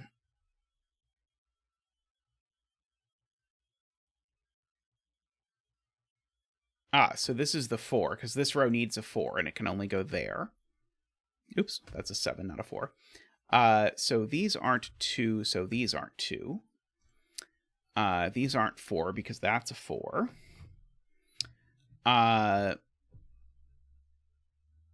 These digits are not 1, 2. They include a 3, not a 4.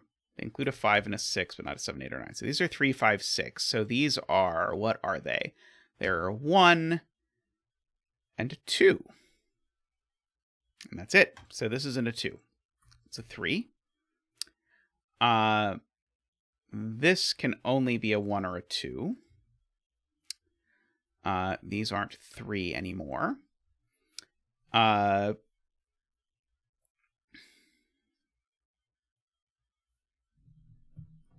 This isn't a 3, so that's not a 3. These digits are... Oh, well, the 1, 2 are a hidden pair in this box, because this is the only place for 1 and 2. And so this is a 5, 6. It's the other 5, 6. I'm being told 7 is placed in column 8, owing to the fact that it can't go in a row with a 6, 7 pair. Speaking of, that's not 6, 7, or there. So that's a 7. So this is not a 7.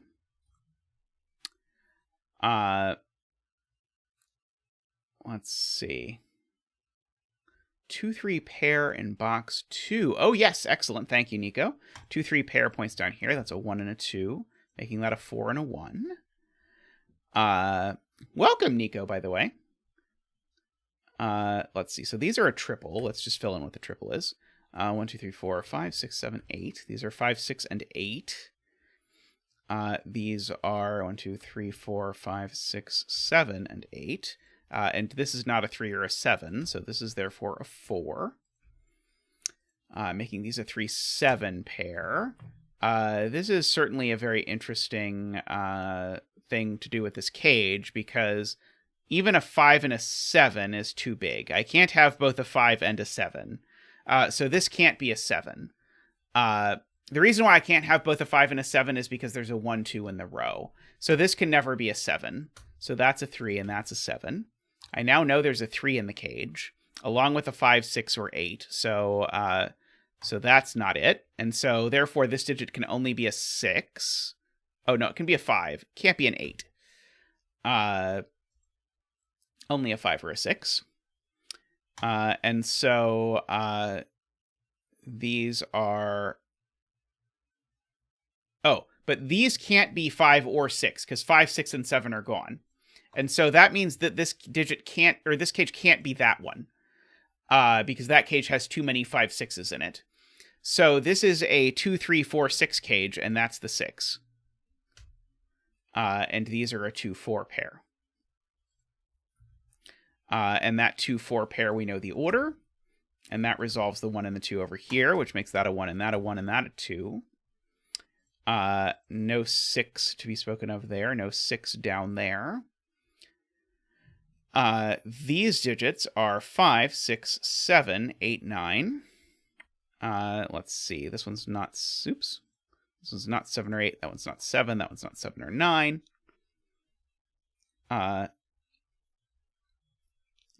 Let's see. That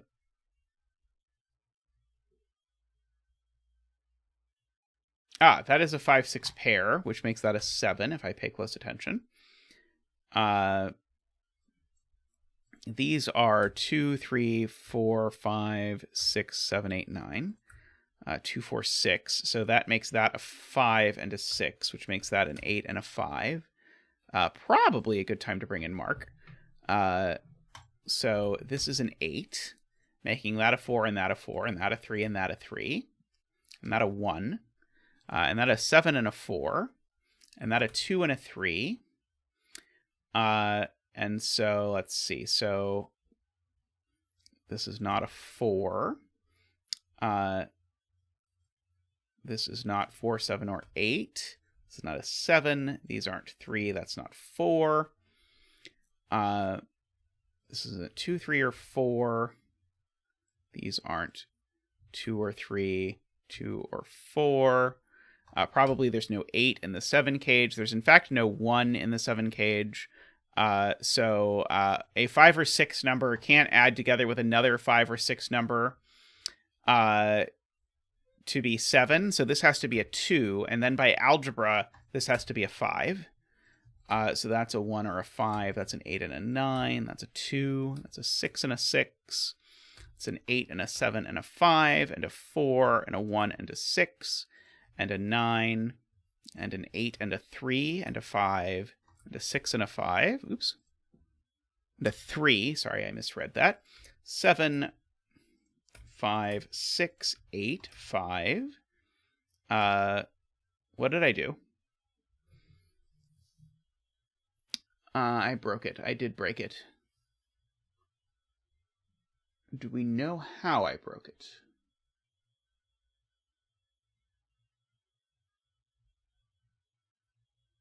I made a mistake in box 3.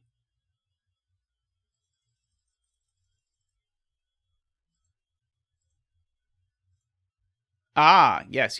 Sorry, this could be 2 things. There we go. Okay. Because that's a 9, and so that's the 3, and the 5, and the 6, and the 3, and the 5, and the 7, and the 5, and the 6, and the 8. The 8, and the 2, and the 4, and the 5, and the 6. And the 8, and the 9, and the 6, and the 7. And we get to come down here for a 3. Congratulations to Bremster and all the other 3 bettors of the world. May all your betting tree wishes come true. Thank you for saving me at the end by noticing that I had done this. I was super confused and was thinking that I had to go back to before I marked. But fortunately, I did not have to. Very cool puzzle.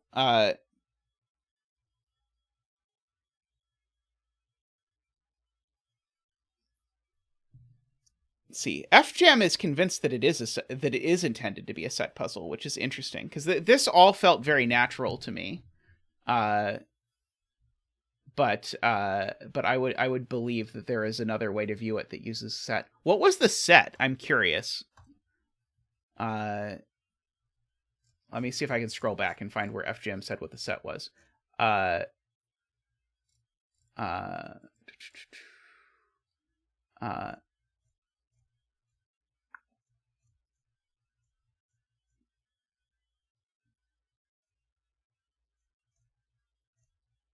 Oh, I don't think FGM actually said what the set was. I think FGM just said they believed it was set. I'm trying to think what would I want to use? Because I'd want to be able to use the probably the quadruple and the palindromes.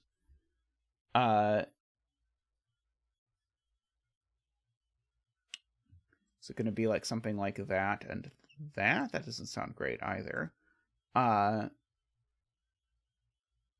Column 2, 3, 4, 5. That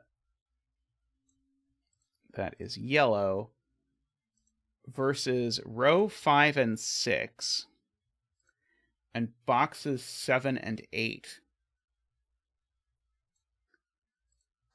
Okay, so all of these cancel.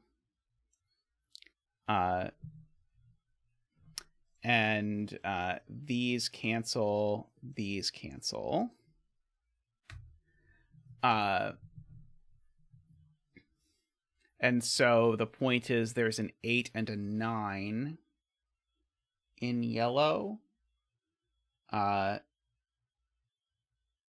This really does not feel to me like, if I care about the sum, I could be wrong. I don't think that Joseph Nehme would make a weird set like this, the intended break-in of a puzzle, but I could be wrong. But it does look suspicious that all of those add together. And so get to cancel those. And so these 2 cells sum to the same as these. And so these 2 cells have to be huge. Let's see. So the absolute minimum that these can sum to is 1, 2, 3, 1, 2, which is 9. I mean, this does seem like this must be intended, but I'm not sure. 1, 2, 3, 1, 2. But, like, has anyone done a Joseph puzzle that had a break-in that involved something like finding a set like that? Because, like, this on the one hand works out so well that it seems like it has to be this. Because then these have to be an 8-9 pair. Because this is... Because that does give you lots of stuff, but this is a really, this is as Jay Dyer says, the word convoluted is good. This is an incredibly convoluted and untelegraphed set. And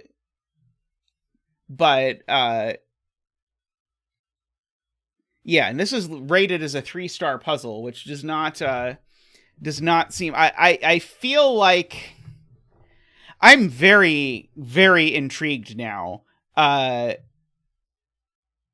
as to whether this was envisioned. Like, did Joseph know this? Because it seems like it seems like you would have to have done this on purpose, but that's weird.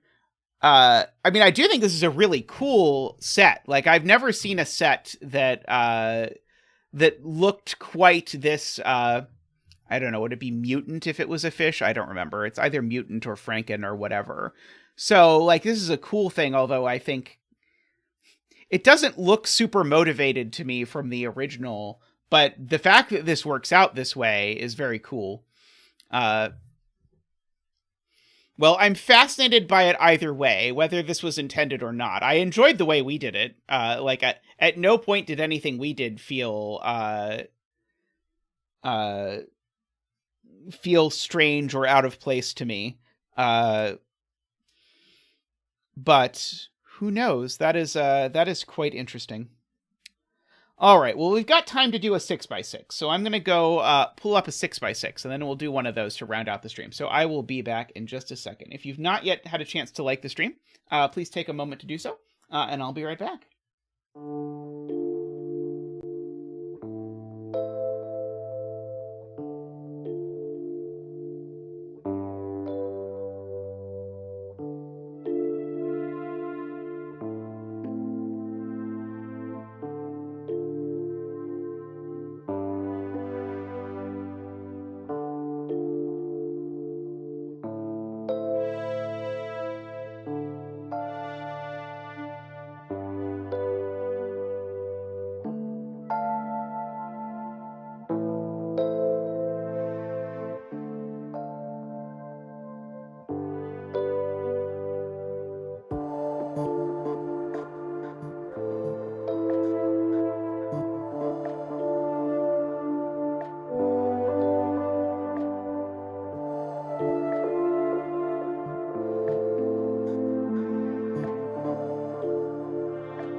Alrighty, welcome back.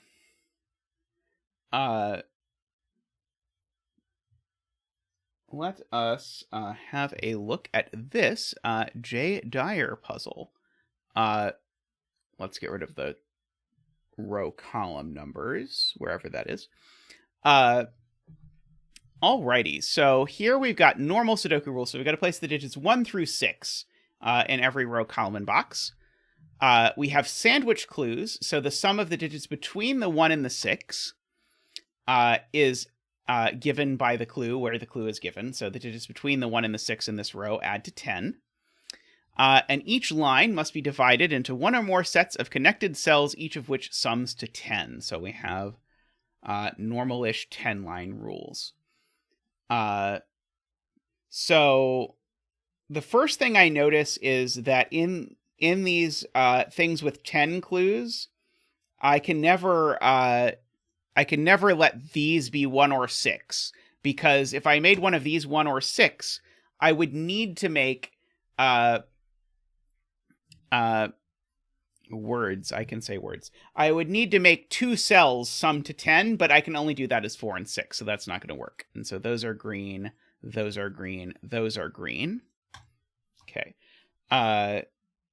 That's interesting that it landed there.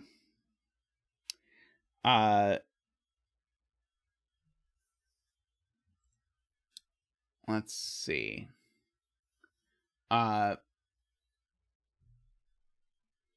So the point is, as people in chat are saying, that in my sum to 10, I'm not allowed to use a 1, so I have to make my sum to 10 2, 3, 5. It's the only way to do it. And so all of these are 2, 3, 5.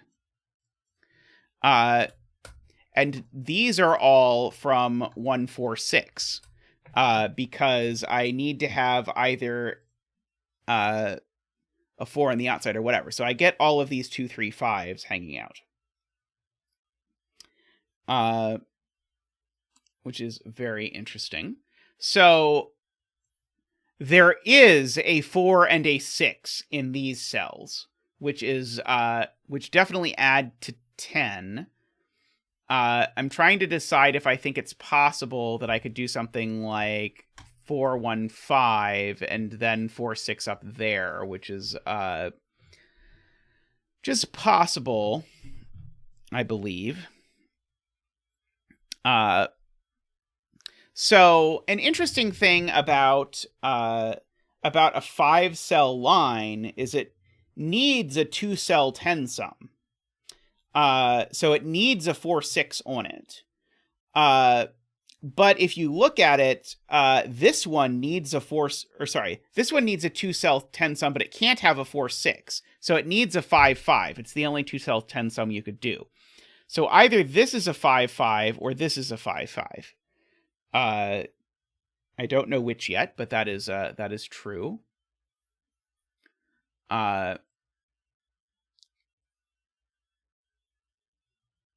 Let's see.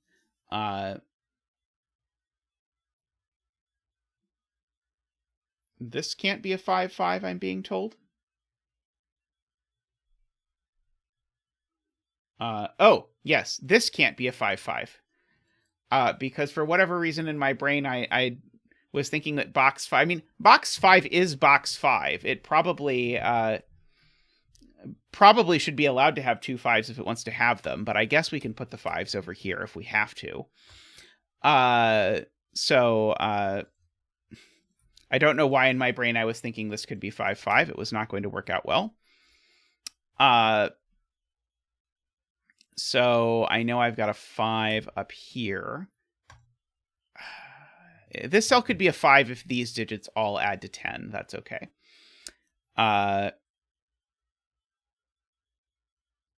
Okay. So these cells kind of want to be 2, 3, 5, but that's probably not going to be how this works out. Let's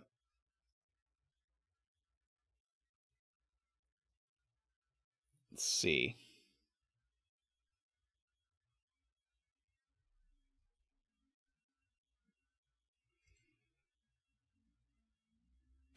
This can't be 2, 3.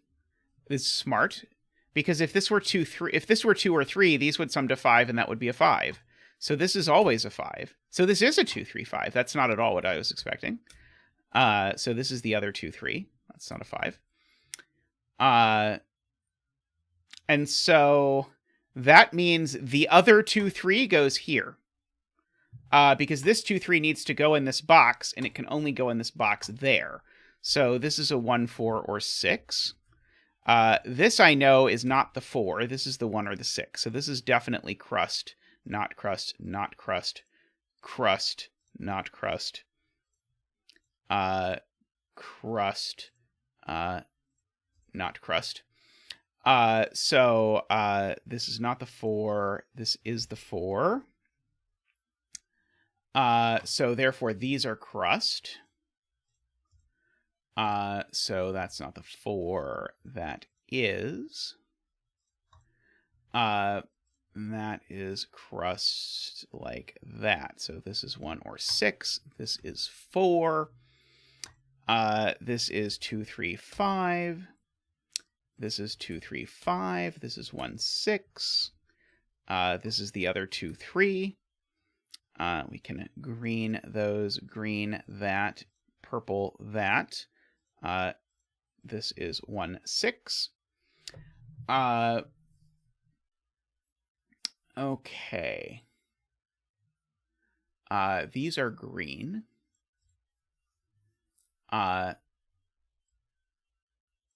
And this now has to be a one sum to 10. Because this can't be 4, 6. We've broken the puzzle. Uh-oh. What did I do? Is 2, 3, 5 not actually the only way to make 10? Did I screw something up? What did I do from here? Oops. That's not what I wanted, and you know it. 1, 4, 5 doesn't work because 1 is a crust. 1, 3, 6 doesn't work because 1 is a crust.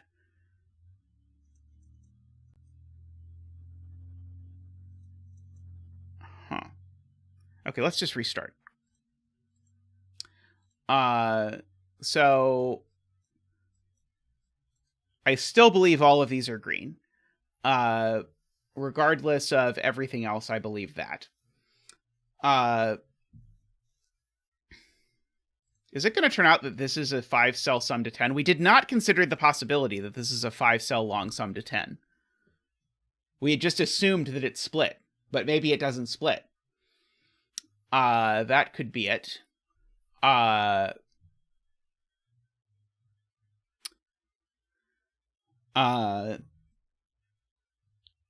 Like this one I know splits.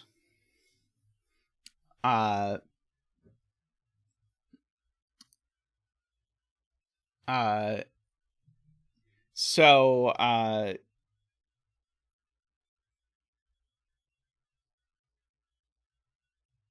that's very interesting.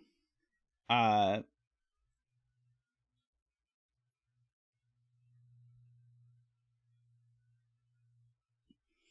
do believe that these are all 1, 4, 6. I still believe that.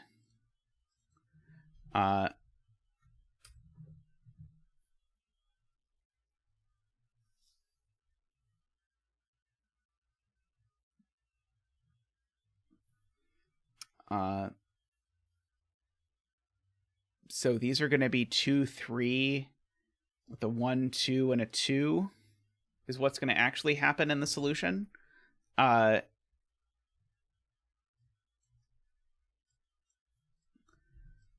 These are all 2, 3, 5 because 2, 3, 5 is the only way that this works.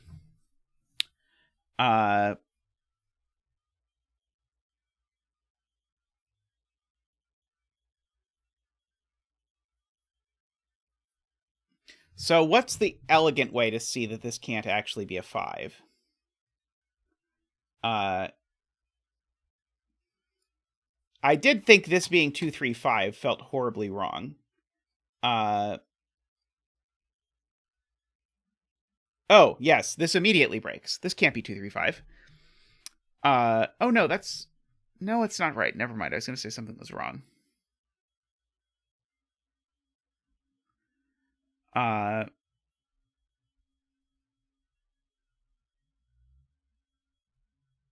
Because I was thinking if this was a 2, 3, 5 triple, it was going to make these 1, 4, 6, but that's okay, because then that just goes down there.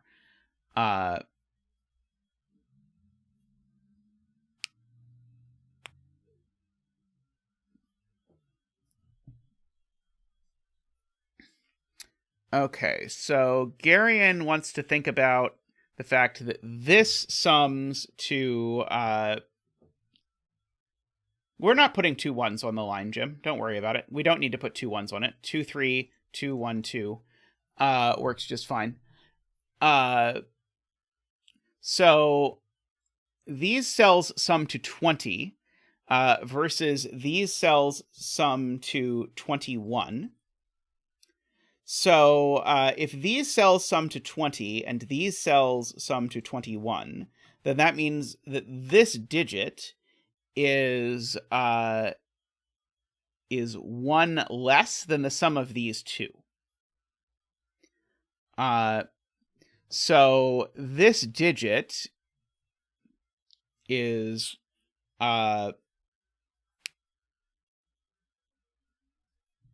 either if... So these can't be 3 and 5, is one of the points of that, because if these were 3 and 5, this would be a 7.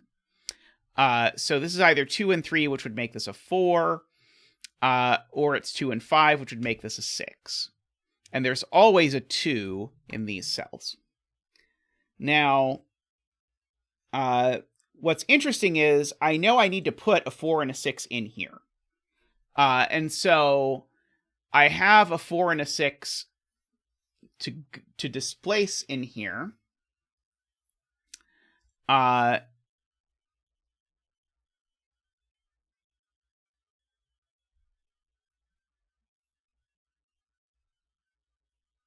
Row 1, column 1 is not crust. Right. Now if this is not a 4, then both of the... Sorry, now if this is a 4, now both of these are from 146 as well, is J40's point. So this is never a 4. And so that is crust, which immediately sort of fills out the rest of this, which makes both of these 4. Means that's not 4. These are each 2, 3, 5. These are each 1 or 6.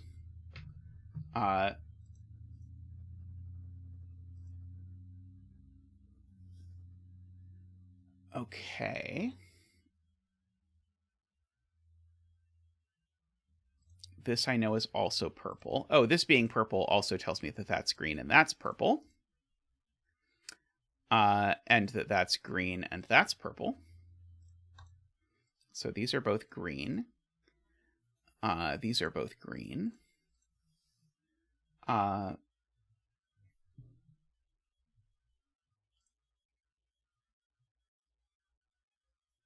I don't think I get any, like, interesting Otagon stuff going on if I do Codec's favorite trick of doing all of that. I don't think it tells me anything.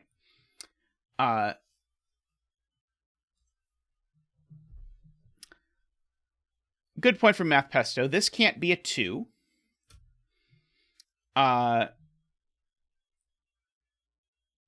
Because if this is a 2, then we're going to have problems. So that's not a 2. This does, by the way, now have to be a 4-cell sum to 10. So this being a 4-cell sum to 10, because it can't be 4, 6. So this is a 4-cell sum to 10. The minimum of these is 5. So these two cells sum to a maximum of 5. And if they sum to a maximum of 5, they need a 1. So there's definitely a 1 in one of these two cells.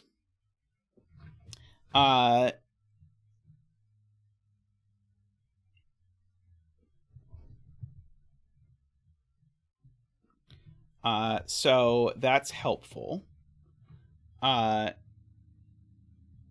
So we know there's a 1. One of these.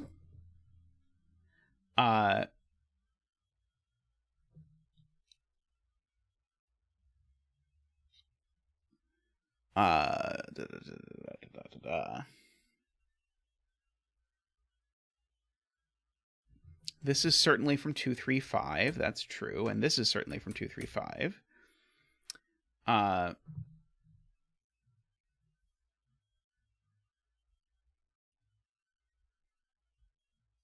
So these are certainly from 146.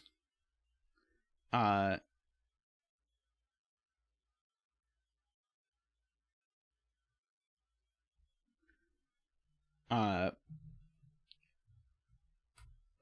so now, if this is a 6, that's never going to work, right? If this is a 6, then we'd have to go 2 and 2. And then this would have to be a 2-cell sum to 10, but it can't be. So this is never a 6. If if this is a 4, I would need these two to add to 6, and they just can't. So this is, in fact, a 1. As we eventually guessed when we figured out why we had broken the puzzle. So good spot from FJam there. So this is a 6. So this is a 4. That's a 1 and a 6 and a 1. So now these two can't sum to 9, so this does have to be a 5-cell 10 line, which means that there is no 5 on it, because I have to minimize it. It has to go 2, 1, 2, 3, and 2. So that's a 3 and a 2 and a 5, and a 3 and a 5. No need to feel bad. You've been very useful. And we all make mistakes. And hey, me falling for the occasional bad logic is part of the fun of the stream. There's far more of people catching me doing incorrect things than otherwise.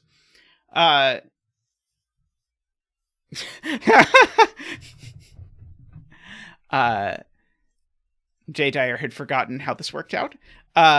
So this is a 6. So these two digits are a 3 and a 4. So this digit I know is a 2. And then this digit is a 3 or a 5. So this is always having an odd sum, so this needs to have an odd sum, so that needs to be a 4 with a 3, and now that's a 3. So 5 and a 3 and a 5, and a 2 and a 3. So this is a 4 or a 6. And so we must look at... Okay, so the point is, these 3 digits do not sum to 10. These 3 digits sum to 15, and so therefore these 2 digits must sum to 10. So this must be the other 4, 6, and therefore this is the 5. And now these 2 digits do sum to 10, so they must be 1 and 4, which gives us the 6, the 4, the 6, making those green, making this purple. And that purple, and that green, and that purple, and that being a 4 and a 1. That was a very nice surprise. I enjoyed that. I think it was more fun having broken it the first time and then figured out what assumption we had made that was wrong, and then going back and figuring it out. Oh, row 2, column 6 never got filled in. Poor little X. Poor little X. Very nice, Jay. That was a lovely lovely little adventure. Alrighty.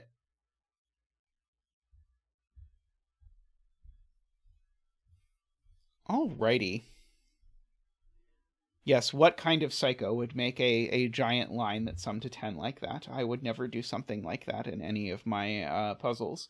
Don't go back and check any of the puzzles I've made with 10 lines. Very cool. I was incredibly suspicious about having a 2, 3, 5 on a 10 line. That just doesn't sound right. Alrighty, well, that was a fun stream today. We got to do a bunch of cool puzzles. So thank you very much for hanging out and for doing puzzles and for helping me fix this this mistake at the end. It was very cool all around. Thank you for hanging out. If you've liked the stream, thank you very much. If you haven't liked the stream, please consider liking the stream officially before you leave. It wasn't a giant dragon. It was a baby dragon. Just a baby dragon. But yes, thank you very much. If you're new, welcome. Again, please feel free to say hi in chat in the future. I know it can be a bit intimidating at first, but feel free to jump in and introduce yourself. Always happy to hear from you. If you're watching the VOD, please leave a comment and let me know. I just like to hear from people who enjoy watching the VODs. I know lots of people do. Certainly, it's how I interact with most streams I interact with, so I totally understand if that is what you do. if you want to support the stream, please consider joining on YouTube. You can just click the join button down below. And if you do that, then for as little as $5 a month, you can support the stream. You can get the little green screen name. You can get the Zach emotes. All sorts of cool stuff. It helps keep the lights on around here. Helps keep Tristan fed and working on all things zetamath stuff. So much appreciated to those of you who do. If you would consider doing so, I would much appreciate it. Thank you very much to everyone. You can see the names of all the supporters when I sign off, so you can see all the other people who support the channel. I greatly appreciate all of you. It's awesome that I get to hang out and do puzzles and have a bunch of people hang out with me. Anyway, thank you very much to everyone. Thank you to my super supporter Turbines, David Ratner, Michael O'Connor, Nordy, Franco, Woofer, and Andreas. Thank you very much. I will see all of you very soon. Bye for now.